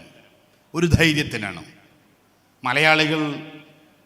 മലയാളികൾ ഒട്ടും ധൈര്യമില്ലാത്തവരാണ്. ഞാൻ ഒരു പ്രൈമറി സ്കൂൾ അധ്യാപകനാണ്. എൻ്റെ ക്ലാസ്സിലെ കുട്ടികൾ മഴക്കാലം വരാൻ പോവാണ്. നമ്മൾ കാര്യമായി പാഠമെടുത്തുകൊണ്ടിരിക്കുന്ന സമയത്ത് ഏതെങ്കിലും ഒരു വിഷയം അവതരിപ്പിക്കുമ്പോൾ നല്ല ഉഷാറായിട്ട് നമ്മളിങ്ങനെ നരേറ്റ് ചെയ്ത് ജാലിയൻ വാലാബാഗൊക്കെ ഇങ്ങനെ വിവരിച്ച് ആ സംഭവം ഇങ്ങനെ മനസ്സിലേക്ക് ഇങ്ങനെ കൊണ്ടുവരാൻ വേണ്ടിയിട്ട് കഷ്ടപ്പെട്ട് ഒരു സാധനം പറയുമ്പം ഒരു കുട്ടി ചോദിക്കും, may I go to washroom എന്ന്. അപ്പം ഞാൻ അവളെ മുഖത്തേക്ക് ദയനീയമായി നോക്കുമ്പോൾ ഒരു 4 പേരെങ്കിലും ഉണ്ടാകും. ആകെ അതിൽ വാഷ്റൂമിൽ പോകാൻ ഒരാൾ മാത്രമേ ഉണ്ടാവുള്ളൂ. അല്ലെങ്കിൽ ഓള് കാണാൻ ചിലപ്പോൾ 2 ആളെ ഇങ്ങനെ കൈ പിടിച്ച് വാ ഇങ്ങനെ കൊണ്ടുവരേണ്ടാവും. നമുക്ക് ഏറ്റവും സ്വകാര്യമായി ചെയ്യേണ്ട ഒരു കാര്യത്തിന് പോകുമ്പോൾ പോലും 4 ആളെ കൂട്ടിയിട്ട് പോകുന്നവരാണ് മലയാളികൾ. ഒറ്റയ്ക്ക് എഴുന്നേറ്റ് ഞാൻ അവിടുത്തെ തൊട്ടടുത്തല്ലേ വാഷ്റൂം, അവിടെ ആരെങ്കിലും എന്തെങ്കിലും ചെയ്യോ? എന്നിട്ട് അവിടെ ധൈര്യമുള്ളവരാവുക. എന്താ പ്രശ്നം എന്നറിയോ? മാഷോട് ചോദിക്കാൻ പേടിയാണ്. എന്തു പേടി? ഒരു അധ്യാപകനും ഒരു കുട്ടിയോടും നീ ഇപ്പോൾ വാഷ്റൂമിൽ പോകണ്ട എന്ന് പ്രൈമറി ക്ലാസ്സിൽ പറയില്ല. കാരണം അങ്ങനെ പറഞ്ഞ് ആ കുട്ടി എന്തെങ്കിലും ചെയ്താൽ അത് മുഴുവൻ വൃത്തിയാക്കേണ്ടത് ആ മാഷായിരിക്കും. പ്രത്യേകിച്ച് മഴക്കാലത്ത് അല്ലേ? ഞാൻ എൻ്റെ ആദ്യമായിട്ട് സ്കൂളിൽ ജോയിൻ ചെയ്ത വർഷം കുട്ടികൾ ഇങ്ങനെ വാഷ്റൂമിന് മുമ്പിൽ ഇങ്ങനെ കാത്തിരിക്കുകയാണ്. നല്ല മഴ പെയ്യുന്നുണ്ട്, ബെല്ലടിച്ച്. അപ്പോഴേക്കും ഈ കുട്ടി കാത്തിരുന്ന് അവസാനം വാഷ്റൂമിൽ പോകാൻ പറ്റിയില്ല. എല്ലാ കുട്ടികളും ക്ലാസ്സിലേക്ക് ഓടിക്കയറിയപ്പോൾ അവൾ ക്ലാസ്സിലേക്ക് ഓടുന്നില്ല. ഞാൻ വെറുതെ ഒന്ന് ശ്രദ്ധിച്ചു നോക്കിയപ്പോൾ മഴ തോർന്നിട്ടും അവളുടെ പാവാടയിൽ നിന്ന് വെള്ളം ഇങ്ങനെ ഉറ്റി വീഴുന്നുണ്ടായിരുന്നു. ഒരു ചെറിയ 2ാം ക്ലാസ്സുകാരി പാവം. അവൾ അവിടെ നിന്ന് എന്തായി പോയിട്ടുണ്ട്? അവളുടെ ഉടുപ്പിൽ അറിയാതെ മൂത്രമൊഴിച്ച് പോയിട്ടുണ്ട്. ഇത് ഞാൻ കണ്ടു. മാഷാണ്. എന്ത് ചെയ്യും? എല്ലാവരെയും അറിയിക്കണം, എല്ലാവരെയും എന്താ പറയുക, കൊട്ടിഘോഷിക്കണോ? വേണ്ട. ഞാൻ എന്തു ചെയ്യണം? അവളെ ചീത്ത പറയണോ? വേണ്ട. നമ്മൾ ഇതുപോലെ ചിലപ്പോൾ നിന്നിട്ടുണ്ടാവും അല്ലേ? എൻ്റെ കുട്ടിക്കാലത്ത് ഇങ്ങനെ അന്നൊക്കെ ഓപ്പൺ സൗകര്യങ്ങളാണ്, സ്കൂളിലൊക്കെ വിശാലമായ സൗകര്യങ്ങളാണ്. ഇങ്ങനെ എന്താ പറയുക, ക്ലോസ്ഡ് ആയിട്ടുള്ള റൂംസ് ഒന്നുമല്ല. അതുകൊണ്ട് കുഴപ്പമില്ലായിരുന്നു. പ്രത്യേകിച്ച് ആൺകുട്ടികൾക്ക്. ഞാൻ അവളെ ബൈക്കിൽ കയറ്റി വാ എന്ന് പറഞ്ഞു. എന്നിട്ട് ആരും കാണാതെ വീട്ടിൽ കൊണ്ടുപോയി. വേഗം പോയി ഡ്രസ്സ് മാറ്റി വാ, ആരും അറിയില്ല. തിരിച്ചു വന്നു. അപ്പോഴേക്കും ഞാൻ എൻ്റെ ബൈക്ക് ഇങ്ങനെ മഴവെള്ളം ഇങ്ങനെ ഒലിച്ചു വരുന്നുണ്ടാവില്ല, ചാലുണ്ടാവില്ല. അവിടെ നിന്ന് കുറച്ച് വെള്ളം എടുത്തിട്ട് ബൈക്ക് മെല്ലെ കഴുകി അവൾ ഉടുപ്പ് മാറി വേഗം ഓടി വന്ന് ബൈക്കിൽ കയറി ക്ലാസ്സിൽ പോയി. ആ ക്ലാസ്സിലെ ടീച്ചർ പറഞ്ഞില്ല, ഹെഡ് മാഷ് പറഞ്ഞില്ല, ആരും അറിഞ്ഞില്ല. കഴിഞ്ഞ ആഴ്ച അവളുടെ കല്യാണമായിരുന്നു. അവളുടെ കല്യാണത്തിന് പോയപ്പോൾ എൻ്റെ മനസ്സിൽ ആരാണ്? ആ ചെറിയ കുട്ടിയാണ്. ഞാൻ പറഞ്ഞു വരുന്നത്, ധൈര്യത്തോടെ നമുക്ക് ആരോടും ചോദിക്കാം. ആ ധൈര്യം നമുക്കുണ്ടാവണത്, ധൈര്യത്തോടെ സംസാരിക്കാൻ നമ്മളെ പാകപ്പെടുത്തുന്നത് നമ്മുടെ സംഘടനാ പ്രവർത്തനം നമുക്ക് സാധിക്കും. ധൈര്യം ഉണ്ടാവണം നമുക്ക്. ഒരു കാര്യവും നമ്മുടെ പേടി കൊണ്ട്, തൻ്റെ ഇടമില്ലാത്തത് കൊണ്ട് നമുക്കൊന്നും നഷ്ടപ്പെട്ടുകൂടാ. നമുക്ക് ഒരു ക്ലാസ്സിൽ അധ്യാപകൻ ഒരു ചോദ്യം ചോദിച്ചാൽ അതിൻ്റെ ഉത്തരം അറിയുമെങ്കിലും നമ്മൾ പറയില്ല, അടുത്താക്ക് പറഞ്ഞു കൊടുക്കും. എന്നിട്ട് ഈ പറഞ്ഞോന്ന് പറയും. അവളെന്ത് ചെയ്യും? ആ ഉത്തരം പറയുകയും ചിലപ്പോൾ അധ്യാപകൻ അവൾക്ക് സമ്മാനം കൊടുക്കുകയും ചെയ്യും. അപ്പോൾ അവൾ പറയും, എനിക്കും തരണം കേട്ടോ. നമ്മുടെ സമദ് സാഹിബ് ഉൾപ്പെടെയുള്ള നേതാക്കന്മാർ വേദിയിലേക്ക് വരികയാണ്. നിങ്ങളുടെ ഈ സമ്മേളനത്തിൻ്റെ ഒരു സമാപനത്തിലേക്ക് നമ്മൾ കടക്കുകയാണ്. പാലക്കാട് ജില്ലയിൽ നിന്ന് MSFൻ്റെ സംഘടനാ പ്രവർത്തനത്തിലൂടെ തുടങ്ങി സംസ്ഥാന MSFൻ്റെ നേതാവായി മുസ്ലിം യൂത്ത് ലീഗിനെ സംസ്ഥാന തലത്തിൽ നയിച്ച പ്രിയപ്പെട്ട സമദ് സാഹിബിനെ ഒരു നല്ല കൈയടിയോടെ നമ്മൾ ഈ സമ്മേളനത്തിലേക്ക് സ്വാഗതം ചെയ്യണം.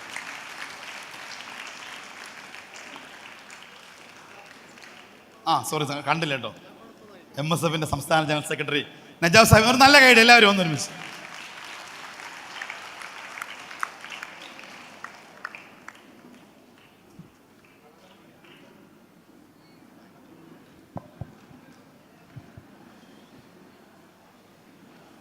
സന്തോഷം. ഞാൻ അല്പസമയം കൊണ്ട് അവസാനിപ്പിക്കും. നമ്മുടെ നേതാക്കന്മാരുടെ വേദിയിൽ വന്നിരിക്കുകയാണ്. സംഘടന എന്ന് പറയുന്നത്, സംഘാടനം എന്ന് പറയുന്നത് പണ്ട് കാലത്ത് മറ്റുള്ളവർക്ക് വേണ്ടിയാണെന്ന് മാത്രം കരുതിയിരുന്ന കാര്യം പുതിയ കാലത്ത് നമുക്കും കൂടിയാണ്. നമ്മൾ ശാക്തീകരിക്കപ്പെടണം. അപ്പോൾ ഈ കമ്മിറ്റി കഴിയുമ്പോഴേക്കും, 2 വർഷം കഴിയുമ്പോഴേക്കും ഒരു കാര്യത്തിൽ നമ്മൾ ഉറപ്പുള്ളവരാവണം. ഒന്ന്, എനിക്ക് ആരോടും തൻ്റെ ഇടത്തോടെ ധൈര്യത്തോടെ സംസാരിക്കാൻ പറ്റും. 1. 2, ഞങ്ങളുടെ കമ്മിറ്റി, ഞങ്ങളുടെ കാലത്ത് ഞങ്ങൾ കുറേ ആളുകളെ സംസാരിക്കാൻ പഠിപ്പിച്ചിരുന്നു എന്ന ധൈര്യം. അപ്പോൾ നമ്മുടെ സംഘടനാ പ്രവർത്തനത്തിൽ പ്രസംഗ പരിശീലനം ഉണ്ടാവണം, നേതൃത്വ പരിശീലനങ്ങൾ ഉണ്ടാവണം, ക്ലാസ് ഉണ്ടാവണം, അതിന് അവസരങ്ങൾ കൊടുക്കണം, ഓരോ കാര്യങ്ങൾക്കും ഓരോരുത്തർ ചുമതലപ്പെടുത്തണം. അങ്ങനെ മനോഹരമായി ഓരോന്നും നിങ്ങൾ ചെയ്യണം. പുതിയ കാലത്ത് നിങ്ങൾക്ക് ധാരാളം എളുപ്പങ്ങളുണ്ട്. ആളുകളെ വിളിച്ചു കൊണ്ടുവരാനും ആളുകളെ സംഘടിപ്പിക്കാനൊക്കെ വളരെ വലിയ സൗകര്യങ്ങളുണ്ട്. ആ സൗകര്യങ്ങൾ ഉപയോഗപ്പെടുത്തി പെൺകുട്ടികൾ പ്രത്യേകിച്ചും വ്യത്യസ്തമായ പരിപാടികൾ നിങ്ങളുടെ യൂണിറ്റിൽ സംഘടിപ്പിക്കണം. ഇപ്പോൾ പെരുന്നാൾ വരാൻ പോകണല്ലോ, 7-ാം തീയതി പെരുന്നാൾ. നമുക്ക് എന്ത് ചെയ്യാം? ഒരു മെഹന്തി മത്സരം നടത്തിക്കൂടെ? നിങ്ങളുടെ യൂണിറ്റിൽ, നിങ്ങളുടെ പ്രദേശത്ത് മനോഹരമായി മെഹന്തി ഇടുന്നവരുണ്ടാവും. അവർക്കൊരു മത്സരം നടത്താം. സമ്മാനം ആര് തരും? സമ്മാനം അവിടുത്തെ യൂത്ത് ലീഗുകാരോട് പറയണം, ഞങ്ങളൊരു മെഹന്തി മത്സരം നടത്തുന്നുണ്ട്, നിങ്ങളൊരു 3 സമ്മാനം സ്പോൺസർ ചെയ്യണം. അവർ തരും സമ്മാനം. എന്നിട്ടോ അതൊരു പരിപാടിയാക്കണം, അതിൻ്റെ വീഡിയോസ് എടുക്കണം, അതിൻ്റെ റീൽ ഉണ്ടാക്കണം, അതിന് പബ്ലിസിറ്റി കൊടുക്കണം. ചിലപ്പം ഈ മെഹന്തി മത്സരത്തിൽ പങ്കെടുക്കുന്ന ആൾ ഭാവിയിൽ അതൊരു പ്രൊഫഷനായിട്ട് മാറിയേക്കാം. ചിലപ്പോൾ 1ാം സ്ഥാനം കിട്ടിയ ആൾക്ക് തോന്നും, ഞാൻ നന്നായിട്ട് മെഹന്തി ഇടുന്നുണ്ടല്ലോ, അത് അദ്ദേഹം തൊഴിലാക്കി മാറ്റും. നമ്മുടെയൊക്കെ കല്യാണ വീടുകളിൽ മെഹന്തി ഇടുന്നവർക്ക് 1000, 2000, 5000 വരെ ഓരോ മെഹന്തിക്കും പൈസ വാങ്ങുന്നവരുണ്ട്, ഇല്ലേ? ഈ കുറച്ച് മുന്നേ ആയിരുന്നു എൻ്റെ വീട്ടിൽ എൻ്റെ പെങ്ങളുടെ കല്യാണം. ആ കല്യാണത്തിനൊക്കെ മെഹന്തി ഇടാൻ വന്നവർക്ക് കൊടുത്ത പൈസ നമുക്കറിയാം. അപ്പം അങ്ങനെ നമ്മൾ ഓരോരുത്തരെയും മെല്ലെ സംഘടിപ്പിക്കുകയും അവരെ ശക്തരാക്കുകയും ചെയ്യുകയാണ്. ശ്രീനാരായണ ഗുരുദേവനാണ് അദ്ദേഹത്തിൻ്റെ സമുദായത്തോട് നിങ്ങൾ വിദ്യ കൊണ്ട് പ്രബുദ്ധരാകുവിൻ, സംഘടന കൊണ്ട് ശക്തരാകുവിൻ എന്ന ആപ്തവാക്യം പറഞ്ഞത്. വിദ്യ കൊണ്ട് നിങ്ങൾ പ്രബുദ്ധരാവുക. അതുതന്നെയാണ് CH പറഞ്ഞത്. നമ്മൾ അറിവ് കൊണ്ട്, വിജ്ഞാനം കൊണ്ട്, പഠിച്ചു വീണ്ടും പഠിച്ച് അറിവ് കൊണ്ട് നമ്മൾ ശക്തരാവുക, പ്രബുദ്ധരാവുക. സംഘടന കൊണ്ട് നമ്മൾ ശക്തരാവുക. നോക്കൂ, നമ്മുടെ ശക്തി നമ്മുടെ സംഘടനയാണ്. ഈ സംഘടനാ ശക്തി ഉണ്ടാക്കുന്നത് നമ്മൾ കൂടിച്ചേരുമ്പോഴാണ്. അപ്പോൾ കൂടിച്ചേരാൻ പറ്റിയ വ്യത്യസ്തമായ പരിപാടികൾ നിങ്ങൾ സംഘടിപ്പിക്കണം. നിങ്ങളുടെ നാട്ടിൽ നിന്ന് അവിടുത്തെ ആളുകൾക്ക് പറ്റിയ വൈവിധ്യമാർന്ന പരിപാടികൾ നിങ്ങൾ പ്ലാൻ ചെയ്യണം. ക്രിയേറ്റിവിറ്റി ഉണ്ടാവണം, പുതുമയുണ്ടാവണം. നിങ്ങളുടെ നാട്ടിലെ യൂത്ത് ലീഗുകാരും അവിടുത്തെ മുസ്ലിം ലീഗുകാരും കൂടി ചേർന്നിരുന്ന് പുതുമയെ പറ്റി ആലോചിക്കണം. എന്തൊരു വെറൈറ്റി പ്രോഗ്രാം നമ്മൾ എന്ത് ചെയ്യും? ഞാൻ നേരത്തെ പറഞ്ഞല്ലോ, നമ്മുടെ നജാഫ് സാഹിബിൻ്റെ നേതൃത്വം നടന്ന വേരിനെ പറ്റി നമ്മൾ പറയുകയുണ്ടായി. അവരുടെ പേര്, ആ സമ്മേളനം ഒരു പുതുമയാണ്. ആ പേരിന് ഒരു പുതുമയുണ്ടായിരുന്നു. സയ്യിദുനാ റസൂലുള്ളാഹി സ്വല്ലല്ലാഹു അലൈഹി വസല്ലം. നിങ്ങളുടെ സ്വലാത്തില്ലല്ലോ, സയ്യിദുനാ റസൂലുള്ളാഹി സ്വല്ലല്ലാഹു അലൈഹി വസല്ലം. പ്രവാചകനും സ്വഹാബത്തും തമ്മിൽ വല്ലാത്ത സ്നേഹബന്ധം ഉണ്ടായിരുന്നു, ഇടയടുപ്പുണ്ടായിരുന്നു. എങ്ങനെ ഉണ്ടായി എന്നറിയോ? അവർ കളിയിലും ചിരിയിലും ഒക്കെ ഒരുമിച്ചായിരുന്നു. നിസ്കാരത്തിൽ ഒരുമിച്ച്, അത് കഴിഞ്ഞ് യാത്ര പോകുമ്പോൾ ഒരുമിച്ച്, അത് കഴിഞ്ഞ് വേറെ എന്തെങ്കിലും കളി ഉണ്ടെങ്കിൽ അപ്പോഴും ഒരുമിച്ച്, എല്ലാത്തിലും അവർ കൂടെ ഉണ്ടായിരുന്നു. പ്രവാചകൻ ഏറ്റവും ആദ്യം പഠിച്ചത് അമ്പെയ്ത്താണ്. പ്രവാചകന്റെ ഇഷ്ടപ്പെട്ട ഹോബി അമ്പെയ്ത്തായിരുന്നു. മദ്രസയിൽ പോയില്ല, നിങ്ങൾക്ക് അറിയാമല്ലോ, സ്കൂൾ മദ്രസയിലും പോയില്ലല്ലോ. അമ്പെയ്ത്ത് പഠിച്ചിരുന്നു പ്രവാചകൻ സല്ലല്ലാഹു അലൈഹി വസല്ലം. ഏറ്റവും ചെറിയ പ്രായത്തിൽ അമ്പെയ്യാൻ വൈദഗ്ധ്യം നേടിയിരുന്നു. ഒരിക്കൽ പ്രവാചകനും സഹാബത്തും, പ്ലീസ്, ഹലോ ഹലോ ഹലോ, അവിടെ എന്തോ കാര്യമായ പരിപാടിയാണല്ലോ. പ്രവാചകനും സഹാബത്തും ഇങ്ങനെ നടന്നു പോകുമ്പോൾ അമ്പെയ്ത്ത് മത്സരം കാണുകയാണ് പ്രവാചകൻ. ഉടനെ പ്രവാചകൻ ചോദിച്ചു, ഞങ്ങളും പങ്കെടുക്കട്ടെ എന്ന് ചോദിച്ചു അവരോട്. 2 ടീമുകളായിട്ട് മത്സരിക്കുകയാണ് അവിടെ. അപ്പം അന്നേരം അവർ പറഞ്ഞു, പങ്കെടുത്തോളൂ എന്ന് പറഞ്ഞു. അങ്ങനെ പ്രവാചകൻ ഒരു ടീമിൽ ചേർന്നു. അങ്ങനെ മത്സരം ആരംഭിക്കാൻ നിൽക്കുന്ന സമയത്ത് മറ്റേ ടീമിൽ ആളുകൾ പറഞ്ഞു, അങ്ങനെയാണെങ്കിൽ ഞങ്ങൾ മത്സരത്തിനില്ല എന്ന് പറഞ്ഞു. അപ്പം ഇവർ ചോദിച്ചു, നിങ്ങൾ എന്തുകൊണ്ടില്ല? അപ്പം അവർ പറഞ്ഞു, പ്രവാചകനെതിരെ മത്സരിക്കാൻ ഞങ്ങളില്ല. ഒരു ടീമിൽ നബി ഇല്ലേ, അപ്പം നബിക്കെതിരെ മത്സരിക്കുമ്പം ആ മത്സരത്തിൽ നബി തോറ്റുപോയാൽ അത് വിഷമല്ലേ, അവിടെ ഞങ്ങൾ മത്സരിക്കാനില്ല എന്ന് പറഞ്ഞു. അപ്പം മാന്യനായ പ്രവാചകൻ സല്ലല്ലാഹു അലൈഹി വസല്ലം എന്തു പറയണം, എന്നാൽ നിങ്ങൾ മത്സരിച്ചോളൂ, ഞങ്ങൾ മാറി നിൽക്കാം എന്ന് നബി പറഞ്ഞില്ല. പകരം പ്രവാചകൻ തിരുമേനി പറഞ്ഞു, ഞാൻ 2 ടീമിലും കളിക്കാം എന്ന് പറഞ്ഞു. 2 ടീമിലും ഞാൻ അമ്പെയ്യാം എന്ന് പറഞ്ഞു. അങ്ങനെ പ്രവാചകൻ തിരുമേനി ആ മത്സരത്തിൽ 2 ടീമിലും പങ്കെടുത്തു, 2 ടീമിലും കളിച്ചു. ഫുട്ബോൾ കളിക്കുകയാണെങ്കിൽ 2 ടീമിലും ഒരാൾ ഗോൾ അടിച്ചാൽ എങ്ങനെ ഉണ്ടാകും? അതൊരു വല്ലാത്ത കളിയാണല്ലോ. ലോകത്ത് അങ്ങനെ ഒരു കളിയുണ്ടെന്നും ജാക്ക് എന്നാണ് ആ സിസ്റ്റത്തിന് പേരെന്നും മലയാളിയായ NS മാധവൻ എഴുതി വെക്കുന്ന ഒരു കഥയുണ്ട്. പ്രിയമുള്ളവരെ, പ്രവാചകൻ ആ കളിയിൽ കൂടുകയാണ്. അപ്പം MSFകാർ നമ്മുടെ നാട്ടിൽ എന്തുണ്ടാക്കണം? കളികൾ സംഘടിപ്പിക്കണം. ആർക്ക്? ചെറിയ കുട്ടികൾക്ക് നമ്മൾക്ക് കളികൾ ഉണ്ടാക്കാം, ഉണ്ടാക്കിക്കൂടെ?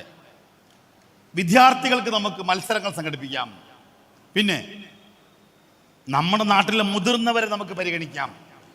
60 വയസ്സ് കഴിഞ്ഞ ആളുകളെ നമുക്ക് സംഘടിപ്പിക്കാം. വല്യമ്മമാരുടെ സംഘം ഉണ്ടാക്കാം. ഉമ്മമാരുടെ, പ്രായമുള്ളവരുടെ, മുതിർന്നവരുടെ, മാതാപിതാക്കളുടെ, വല്യമ്മമാരുടെ, വല്യപ്പമാരുടെ സംഗമങ്ങൾ ഉണ്ടാക്കാം. MSFകാർ വെറൈറ്റി ആയിട്ട് ചിന്തിച്ചു നോക്കൂ. ഞങ്ങളുടെ നാട്ടിലെ MSFകാരെല്ലാവരും കൂടെ ചേർന്ന് ഒരു ടീം വയസ്സായ ആൾക്കാരെ കൊണ്ട് ടൂർ പോയി. നോക്കൂ, അതിനുള്ള പൈസ ആര് കൊടുക്കും? ആ ഉമ്മമാരെ മക്കളുണ്ടെന്ന് വാങ്ങിച്ചാൽ മതി. ആ നാട്ടിലുള്ള മുതിർന്ന പൈസക്കാരായ ആൾക്കാരുടെ ഒക്കെ പൈസ വാങ്ങി എന്നിട്ട് MSFകാർ ലീഡർഷിപ്പ് കൊടുത്തു. ഒരു യൂണിറ്റിൽ അവരാ യാത്ര നടത്തി. അതിമനോഹരമായ യാത്ര. അവിടുത്തെ യൂത്ത് ലീഗുകാരുണ്ടായിരുന്നു. പ്രായമുള്ള ഉമ്മമാരെ കൊണ്ട് ടൂർ പോയി. അവർക്കെന്തൊരു സന്തോഷമായിരിക്കും. ഞാൻ ഈ അടുത്ത് എൻ്റെ വാർഡിൽ, ഞാൻ പഞ്ചായത്ത് മെമ്പറാണ്, ഞങ്ങളുടെ വാർഡിലെ ഉമ്മമാരെ കൊണ്ട് ടൂർ പോയി. അതിലൊരു ഉമ്മ പറഞ്ഞു, ഞാൻ ആദ്യമായിട്ട് കടൽ കാണുകയാണ്. ബേപ്പൂരാണ്, അന്ന് ലാസ്റ്റ് ബേപ്പൂരാണ് പോയത്. ആദ്യമായി ഒരു 60-65 വയസ്സ് പ്രായം കഴിഞ്ഞിട്ട് ആദ്യമായി കടൽ കാണുന്ന ഒരു ഉമ്മ നമ്മുടെ നാട്ടിലുണ്ട്. നിങ്ങളുടെ നാട്ടിലുണ്ടായിരിക്കാം. നമുക്ക് സംഘടിപ്പിക്കാം. വിദ്യാർത്ഥികൾക്ക് വേണ്ടി നല്ല പരിപാടികൾ സംഘടിപ്പിക്കാം. വിദ്യാർത്ഥികളെ നമുക്ക് വളർത്തിയെടുക്കുന്നതിന് വേണ്ടിയുള്ള ശ്രമങ്ങൾ ഉണ്ടാവാം. 2ാം ക്ലാസ് പഠിക്കുമ്പോൾ ഈസക്കുട്ടി മാഷെന്ന അധ്യാപകനോട് ഒരു വിദ്യാർത്ഥി വന്ന് ചോദിച്ചു, മാഷേ, എൻ്റെ അടുത്തിരിക്കുന്ന കുട്ടി ഒന്നും എഴുതിയിട്ടില്ല. ഞാൻ അവൻ്റെ ബുക്കിലേക്ക് നോക്കി, അവനൊന്നും എഴുതണല്ല മാഷേ, അവനെ അറിയില്ല എഴുതാൻ, ഞാൻ അവനെ പഠിപ്പിച്ചു കൊടുക്കട്ടെ എന്ന് ഈസക്കുട്ടി മാഷോട് 2ാം ക്ലാസ്സുകാരനായ ഒരു കുട്ടി ചോദിച്ച കഥ അദ്ദേഹം പറയുന്നുണ്ട്. ഈസക്കുട്ടി മാഷ് പറഞ്ഞത്ര, ഈ പഠിപ്പിച്ചു കൊടുത്തോ, ഇവൻ എഴുതി കഴിഞ്ഞിട്ടുണ്ട്, നീ പഠിപ്പിച്ചു കൊടുക്കുമെന്ന് പറഞ്ഞു. അങ്ങനെ ആ ഈസക്കുട്ടി മാഷിൻ്റെ ശിഷ്യൻ, ആ 2ാം ക്ലാസ്സുകാരൻ അടുത്തിരിക്കുന്ന സുഹൃത്തിനെ അക്ഷരം പഠിപ്പിക്കുകയാണ്, കണക്ക് കൂട്ടാൻ പഠിപ്പിച്ചു കൊടുക്കുകയാണ്. അങ്ങനെ പഠിപ്പിച്ചു കൊടുത്ത് കൂടെയുള്ളവനെ കൂടി പഠിപ്പിച്ച് ആ ഈസക്കുട്ടി മാഷിൻ്റെ ശിഷ്യൻ മലയാളക്കര അറിയപ്പെട്ട 2 അക്ഷരം കൊണ്ട് മഹാത്ഭുതം തീർത്ത വ്യക്തിയായി മാറി CH മുഹമ്മദ് കോയ എന്ന്. അപ്പം അവിടെ നമ്മുടെ കൂടെയുള്ളവരെ കൂടെ നമ്മൾ വളർത്തണം, സംഘടിപ്പിക്കണം. അപ്പം MSFകാർ, നിങ്ങൾ പ്രാദേശികമായി നിങ്ങൾ ചെയ്യേണ്ട ഏറ്റവും വലിയ സംഘടനാ പ്രവർത്തനം നമ്മുടെ കൂടെയുള്ളവരെ നമ്മൾ എങ്ങനെ മെച്ചപ്പെടുത്തിയെടുക്കാം എന്നാലോചിക്കണം. അവരെ എങ്ങനെ ഉഷാറാക്കാം, വിദ്യാഭ്യാസപരമായി, സംഘടനാപരമായി, സാമൂഹികമായി നമ്മൾ അവർക്ക് എന്ത് ചെയ്തു കൊടുക്കും, അതും കൂടെ നമ്മൾ ആലോചിക്കണം.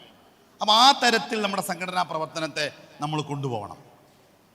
ഒരു അധ്യാപകൻ ക്ലാസ്സിൽ വന്നു, എല്ലാ കുട്ടികൾക്കും ഒരു പേപ്പർ കൊടുത്തു.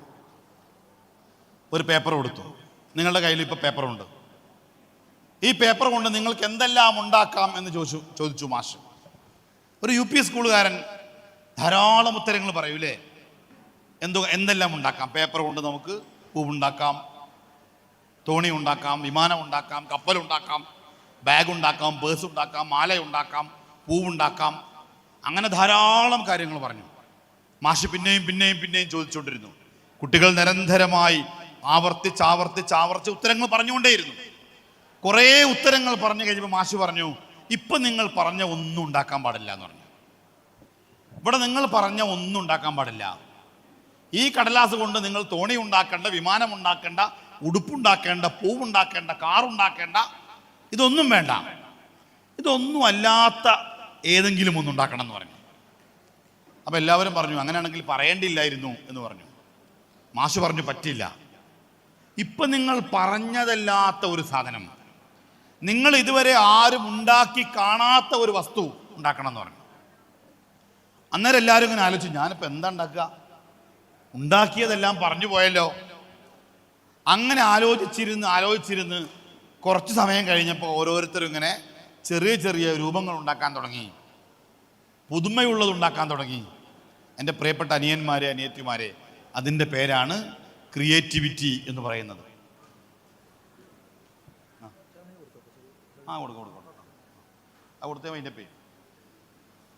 അതിൻ്റെ പേരാണ് ക്രിയേറ്റിവിറ്റി എന്ന് പറയുന്നത്. അവരെന്താ ചോദിച്ചതെന്ന് അറിയോ? ചായ കൊടുത്തോട്ടെ, ഇവിടെ മുമ്പ് ഈ ഭാഗത്ത് കൊടുത്താൽ മതി, ഫ്രണ്ടിൽ നിന്ന് കൊടുത്താൽ മതി, ചായ കൊടുത്തോട്ടെ എന്നാണ് ചോദിച്ചത്. ഞാൻ ഇതേപോലെ ക്ലാസ് എടുത്തുകൊണ്ടിരിക്കുമ്പോൾ ഈ കമ്മിറ്റിക്കാർ വന്ന് എന്നോട് ചോദിച്ചു, ചായ കൊടുക്കട്ടെ എന്ന് ചോദിച്ചു. ഞാൻ കാര്യമായിട്ടൊരു കഥ പറയാം. അപ്പോൾ ചായ കൊടുത്താൽ ആ ചായൻ്റെ ടേസ്റ്റ് അല്ലേ, കഥയുടെ ടേസ്റ്റ് എന്തായി പോവും, കുറഞ്ഞു പോവും. ഞാൻ പറഞ്ഞു ഇപ്പോൾ കൊടുക്കണ്ടെന്ന്. അപ്പോൾ അന്ന് തന്നെ ഒരു ചങ്ങാതി ഒരു നോട്ടം നോക്കിയാണ്. ഓൻ ഇപ്പം ചായ കിട്ടിയാൽ കുടിക്കാമെന്ന് കരുതി ഇങ്ങനെ കാത്തിരിക്കുമ്പോൾ ഞാനെന്ത് പറയണത്, ഇപ്പോൾ കൊടുക്കണ്ടെന്ന്. അതിനുശേഷം പിന്നെ ഞാൻ ആരോടും എന്ത് പറയാറില്ല, ചായ കൊടുക്കണ്ടെന്ന് പറയാറില്ല. ഓക്കെ, വേഗം കൊടുത്തോളൂ ചായ, നമുക്കൊരു ചായ കിട്ടിയാൽ കൊള്ളാമെന്നല്ലേ ആഗ്രഹം ഉണ്ടാവും. അപ്പോൾ ഈ ക്രിയേറ്റിവിറ്റി എന്ന് പറയുന്നത് അത് നമ്മൾ പുതുമയുണ്ടാക്കാനാണ്. അപ്പം നമ്മുടെ ജീവിതത്തിൽ പുതുമയുണ്ടാവണം, നമ്മുടെ പഠനത്തിൽ പുതുമയുണ്ടാവണം, വ്യത്യസ്തത ഉണ്ടാവണം. എല്ലാവരും ചെയ്യുന്ന പോലെ നമ്മളും ചെയ്യണമെന്ന് ആര് പറഞ്ഞു? അങ്ങനെയൊന്നുമില്ല. എയറോനോട്ടിക്കൽ എഞ്ചിനീയറിംഗ് എന്ന കോഴ്സിന് കൽപ്പന ചൗള പോകുന്ന സമയത്ത് അവൾ മാത്രമേ ഉള്ളൂ ആ കോഴ്സിന് പെൺകുട്ടിയായിട്ട്. അച്ഛൻ പലവട്ടം പറഞ്ഞു, മോളെ ഒറ്റ പെൺകുട്ടി പോലും വേറെ ഇല്ല, നീ മാത്രമേ ഇങ്ങനൊരു താല്പര്യം പറയുന്നുള്ളൂ. അവൾ വാശി പിടിച്ചു. ആ കോഴ്സിൽ അഡ്മിഷൻ എടുക്കുമ്പോൾ, ആ കോളേജിൽ അഡ്മിഷൻ എടുക്കുമ്പോൾ പെൺകുട്ടിയായിട്ട് ഈ കൽപ്പന മാത്രമേ ഉള്ളൂ, അത്രേ, കൽപ്പന ചൗള മാത്രമേ ഉള്ളൂ. അവൾ എയറോനോട്ടിക്കൽ എഞ്ചിനീയറിംഗ് പഠിച്ചു, ആ കോഴ്സ് പൂർത്തിയാക്കി. അവർ ബഹിരാകാശത്ത് ഈ ആകാശഗംഗയിലെ അത്ഭുതങ്ങൾ തേടി പറന്ന ഒരു പെൺകുട്ടിയായി. പക്ഷെ ദൈവത്തിൻ്റെ ഒരു വിധി പോലെ അവരൊരു യാത്ര കഴിഞ്ഞ് തിരിച്ചു വരുമ്പോൾ ഭൂമിയിലെത്താൻ വളരെ കുറഞ്ഞ 16 സെക്കൻഡുകൾ മാത്രം ബാക്കി നിൽക്കെ ആ പേടകം അപകടത്തിൽപ്പെട്ട് മരണപ്പെടുകയുണ്ടായി. പക്ഷേ കൽപ്പന ചൗള എന്ന പെൺകുട്ടിയുടെ പേര് ലോകം അവസാനിക്കുന്നത് വരെ ഈ മണ്ണിൽ നിലനിൽക്കും. കാരണം അവൾ വ്യത്യസ്തമായി ചെയ്തതുകൊണ്ടാണ്. നിങ്ങൾക്കറിയാമല്ലോ, ഞങ്ങളുടെ മലപ്പുറത്ത് മൊറയൂരിലെ ജുമാന എന്ന പെൺകുട്ടി ഒരു ഉസ്താദിൻ്റെ മകളാണ്. അവൾ ഒരു മദ്രസ അധ്യാപകൻ്റെ ഒരു മതപഠനം നടത്തുന്ന, പരിശീലിപ്പിക്കുന്ന ഒരു ഉസ്താദിൻ്റെ മകൾ വിമാനം പറത്തി ഈ ആകാശത്ത് കൂടെ പറന്നു പോവുകയാണ്. അതാണ് വ്യത്യസ്തത എന്ന് പറയുന്നത്. നിങ്ങളെല്ലാവരും പൈലറ്റ് ആവണം എന്നല്ല ആ പറഞ്ഞതിനർത്ഥം. പകരം നമ്മുടെ ഉള്ളിൽ ഒളിച്ചു കിടക്കുന്ന ഒരു താല്പര്യത്തെ കണ്ടെത്തണം.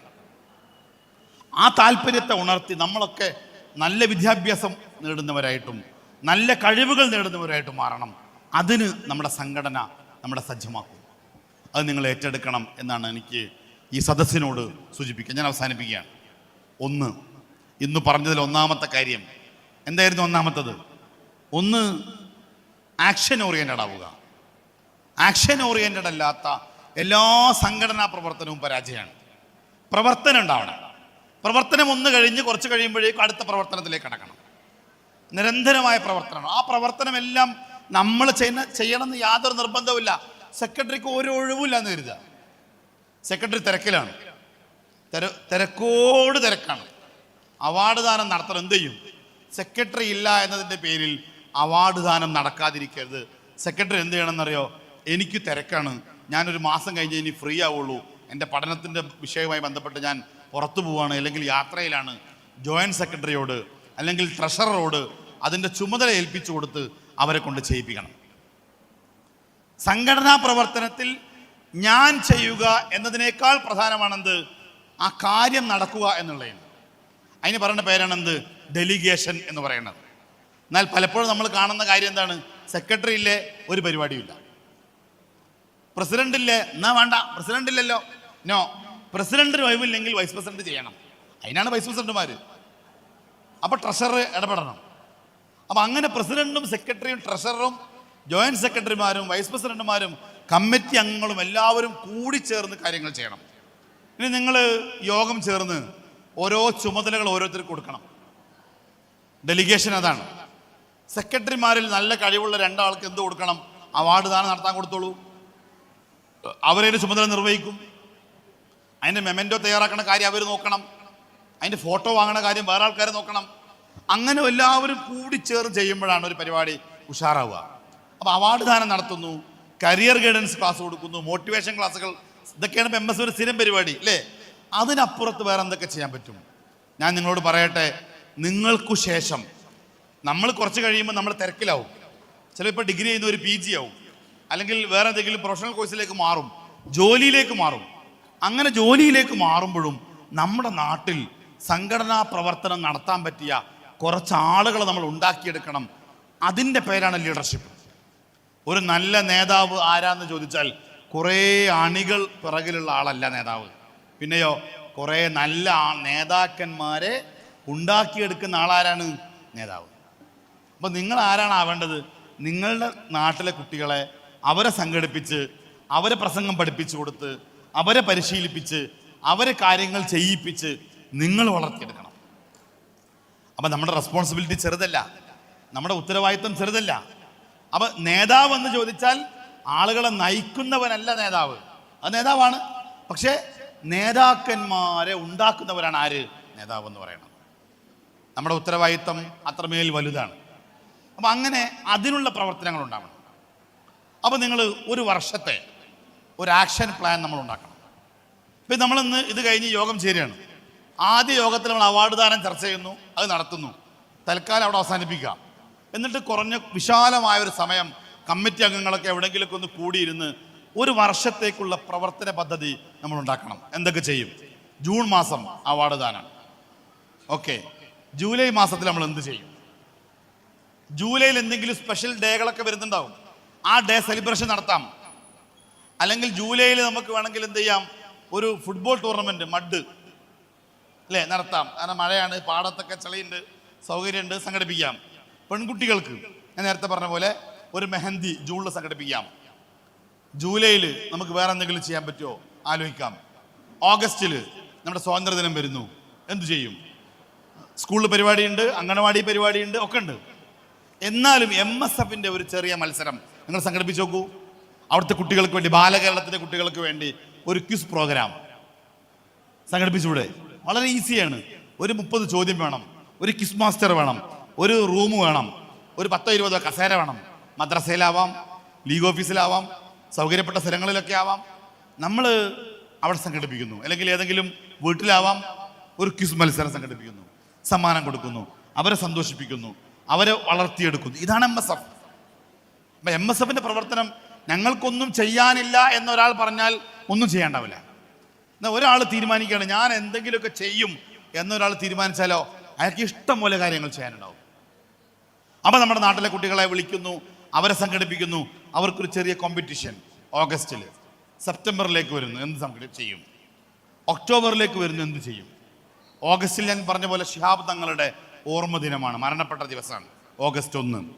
ശിഹാബ് തങ്ങളെക്കുറിച്ച് നമുക്ക് വേണമെങ്കിൽ എന്ത് ചെയ്യാം, തങ്ങളെക്കുറിച്ച് പാട്ട് പാടാം. എത്ര മതി, എത്ര പാട്ടുകൾ തങ്ങളെപ്പറ്റിയുണ്ട്.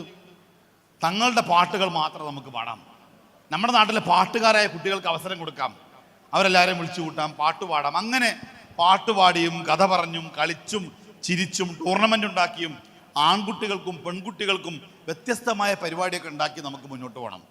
ഇനി നിങ്ങൾ പ്ലാൻ ചെയ്യേണ്ട ഏറ്റവും നല്ലൊരു പരിപാടി MSFൻ്റെ കമ്മിറ്റികൾ, എല്ലാ കമ്മിറ്റികളും എല്ലാ നാട്ടിലും ഒരു വർഷത്തിൽ ഒരു യാത്ര പോകണം, ഒരു ടൂർ പോകണം, ഒരു അടിപൊളി യാത്ര. അതിൽ പെൺകുട്ടികളെ കൊണ്ടുപോകണം, അത് നിർബന്ധമാണ് അല്ലേ. പലപ്പോഴും ആൺകുട്ടികൾ മാത്രമായിരിക്കും ടൂറൊക്കെ പോകുമ്പോൾ അല്ല, എല്ലാവരും ഉണ്ടാവണം. 2 ബസ്സായി കൊണ്ടുപോകണമെങ്കിൽ അതിൻ്റെ പൈസ എവിടെ നിന്നാന്ന് ചോദിക്കും. നിങ്ങൾ ഇറങ്ങിയാൽ ഇതിൻ്റെ പൈസ ഒക്കെ ഉണ്ടാവും. ആര് തരും? നമ്മുടെ മുതിർന്ന ആൾക്കാർ തരും, ലീഗ് കമ്മിറ്റി തരും, യൂത്ത് ലീഗിൻ്റെ കമ്മിറ്റി തരും. അവരോട് ചോദിക്കണം, നമ്മൾ ഇറങ്ങി പിരിക്കേണ്ടി വരും. ചിലപ്പോൾ കുറേ ആൾക്കാരോട് 500 വാങ്ങേണ്ടി വരും, ചിലപ്പോൾ എന്തെങ്കിലുമൊക്കെ ചലഞ്ച് നടത്തേണ്ടി വരും, ചിലപ്പോൾ ഒരു കളി നടത്തേണ്ടി വരും. ഒരു ടൂർണമെൻ്റ് നടത്തിയാൽ മതി, അത്യാവശ്യം യാത്ര ചെയ്യാനുള്ള പൈസ ഒക്കെ ഉണ്ടാവും. അപ്പം അങ്ങനെ യാത്ര നടത്തി, കളിയുണ്ടാക്കി, മീറ്റിംഗ് ഉണ്ടാക്കി, പരിപാടികൾ പ്ലാൻ ചെയ്ത് നമ്മൾ ഈ സംഘടനയെ സജീവമായി ലൈവായിട്ട് നിർത്തണം. അത് വളരെ വളരെ എളുപ്പമുള്ള ജോലിയാണ് നിങ്ങൾക്ക് മനസ്സുണ്ടെങ്കിൽ. എന്നാൽ വളരെ വളരെ പ്രയാസമുള്ള ജോലിയാണ് നമുക്ക് മനസ്സില്ലെങ്കിൽ. ഇംഗ്ലീഷിൽ സാധാരണ പറയണ ഒരു മൊഴിയുണ്ട്, do what you love. Do what you love. നിങ്ങൾ എന്താണോ ഇഷ്ടപ്പെടുന്നത് അത് ചെയ്യുക. അതാണ് ഇപ്പോൾ ചെയ്തുകൊണ്ടിരിക്കുന്നത്. ചായ കുടിക്കണത് ആരും എന്തില്ല, ഒരാൾ പോലും ചായ വേണ്ടായിരുന്നോ? വളരെ കുറച്ച് ആൾക്കാർ മാത്രമേ ചായ വേണ്ടാന്ന് പറഞ്ഞു. ബാക്കി എന്താ, എല്ലാവരും ചായ വാങ്ങുന്നു. Do what you love. എന്താണോ ഇഷ്ടം അത് ചെയ്യാം. ഈ രണ്ടാമത്തെ കാര്യം, ലവ് വാട്ട് യു ഡു. എന്താണോ ചെയ്യുന്നത് അത് എങ്ങനെ ചെയ്യാം, ഇഷ്ടപ്പെട്ട് ചെയ്യാം. അപ്പം MSFൻ്റെ സംഘടനാ പ്രവർത്തനത്തെ നമ്മൾ ഇഷ്ടപ്പെടുക. ഇഷ്ടപ്പെട്ടാൽ പിന്നെ ചെയ്യുന്നതൊക്കെ സന്തോഷമായിരിക്കും. ഇഷ്ടപ്പെട്ട് ചെയ്യാം. ഇഷ്ടപ്പെട്ട് ചെയ്യുമ്പോൾ നമുക്ക് ക്ഷീണം ഉണ്ടാവില്ല, നമുക്ക് മടിയുണ്ടാവില്ല, നമുക്ക് നിരാശയുണ്ടാവില്ല, നമ്മൾ ഉഷാറായിരിക്കും. അങ്ങനെ മനസ്സിനെ പാകപ്പെടുത്തിയിട്ട് മുന്നോട്ട് പോകാൻ ദൈവം അനുഗ്രഹിക്കട്ടെ, അള്ളാഹു അനുഗ്രഹിക്കട്ടെ എന്ന് പ്രാർത്ഥിച്ചുകൊണ്ട് ഞാൻ അവസാനിപ്പിക്കുകയാണ്. കാലം അത്ര നല്ലതൊന്നുമല്ല. കാലം മഴക്കാലം മാത്രമല്ല, എല്ലാ കാലവും പ്രശ്നങ്ങളുണ്ട്. എന്നാൽ പുതിയ കാലം ലഹരി ഉൾപ്പെടെയുള്ള തിന്മകൾ നമ്മളിലേക്ക് ആഴ്ന്നിറങ്ങുന്ന ഒരു കാലമാണ്. ഈ പുതിയ കാലത്ത് നമുക്ക് ഒരുപാട് കാര്യങ്ങൾ ചെയ്യാനുണ്ട്. ടാഗോറിൻ്റെ ഒരു കവിതയുണ്ട്, ഞാൻ അവസാനിപ്പിക്കുകയാണ്, 2 മിനിറ്റ് കൂടെ. ടാഗോറിൻ്റെ കവിതയിൽ സൂര്യൻ അസ്തമിക്കുകയാണ്. അസ്തമിക്കുന്ന നേരത്ത് സൂര്യന് വല്ലാത്ത സങ്കടം, ഭയങ്കര വിഷമം. ആ വിഷമം എന്ന് പറയുന്നത്, ഇത്രയും നേരം ഇവിടെ വെളിച്ചമുണ്ടായിരുന്നു, ആ വെളിച്ചമില്ലാതാവാൻ പോവാണ്. ഇരുട്ട് സൂര്യന് ഇഷ്ടമല്ല. അങ്ങനെ സൂര്യൻ ഇങ്ങനെ അസ്തമിച്ച് ഇരുട്ടിലേക്ക് മറയണ സമയത്ത് സൂര്യൻ ആരെങ്കിലും ഒന്ന് വരുമോ ഇത്തിരി വെളിച്ചം കൊടുക്കാനെന്ന് ചോദിച്ചു എന്നാണ് പറയുന്നത്. ആരും വന്നില്ല. പതിവായി വരുന്ന ചന്ദ്രനെ കാണാനേ ഇല്ല. അന്നേരം ഒരു ചെറിയ വിളക്ക് എഴുന്നേറ്റുന്നത്രേ, ഒരു മണ്ണെണ്ണ വിളക്ക്, ഒരു മൺവിളക്ക് എഴുന്നേറ്റുന്നു. ഒരു മെഴുകുതിരി വെട്ടം മാത്രമുള്ള ആ വിളക്ക് എഴുന്നേറ്റ് നിന്നിട്ട് സൂര്യനോട് പറഞ്ഞത്രേ, എന്നാൽ കഴിയുന്നത് പോലെ ഞാൻ ചെയ്യാം എന്ന്. എന്നാൽ കഴിയുന്നത് പോലെ ഞാൻ ചെയ്യാം. MSFൻ്റെ പട്ടാമ്പി നിയോജക മണ്ഡലത്തിലെ ഈ വിദ്യാർത്ഥി പടയണി നമ്മൾ പറയാണ്, മുസ്ലിം ലീഗ് പ്രസ്ഥാനത്തിനു വേണ്ടി, MSFന് വേണ്ടി, നമ്മുടെ നാടിനു വേണ്ടി, നമ്മുടെ നാട്ടുകാരായ വിദ്യാർത്ഥികൾക്ക് വേണ്ടി, എനിക്കു വേണ്ടി, നമുക്ക് വേണ്ടി എന്നാൽ കഴിയുന്നത് പോലെ ഞാൻ ചെയ്യാം എന്ന് നിങ്ങളുടെ മനസ്സിൽ ഒരു തോന്നലുണ്ടായാൽ, ഒരാഗ്രഹമുണ്ടായാൽ, പ്രാർത്ഥന പോലെ ഒരു നിയ്യത്തുണ്ടായാൽ ഈ സമ്മേളനം വിജയിച്ചു. ഈ ഉച്ചയ്ക്ക് ശേഷമുള്ള നല്ല മയക്കം വരാവുന്ന, ഉറക്കം വരാവുന്ന സമയത്തും ഉണർന്നിരുന്ന് എന്നോട് പ്രതികരിച്ച, ഈ സദസ്സിനെ ഭംഗിയാക്കുന്നതിൽ എൻ്റെ കൂടെ നിന്ന എല്ലാവരോടുമുള്ള സന്തോഷങ്ങൾ അറിയിച്ചുകൊണ്ട് പട്ടാമ്പി നിയോജകമണ്ഡലം MSFൻ്റെ കമ്മിറ്റിയെ, ഇവിടെ ഈ കുട്ടികളെ എത്തിച്ച ഓരോ പ്രദേശത്തെയും പഞ്ചായത്തിലെയും അവിടുത്തെ MSFൻ്റെ കമ്മിറ്റിയെ എല്ലാവരെയും അഭിനന്ദിച്ചുകൊണ്ട് അവസാനിപ്പിക്കുന്നു. അസ്സലാമു അലൈക്കും വറഹ്മത്തുള്ളാഹി. ജയ് MSF.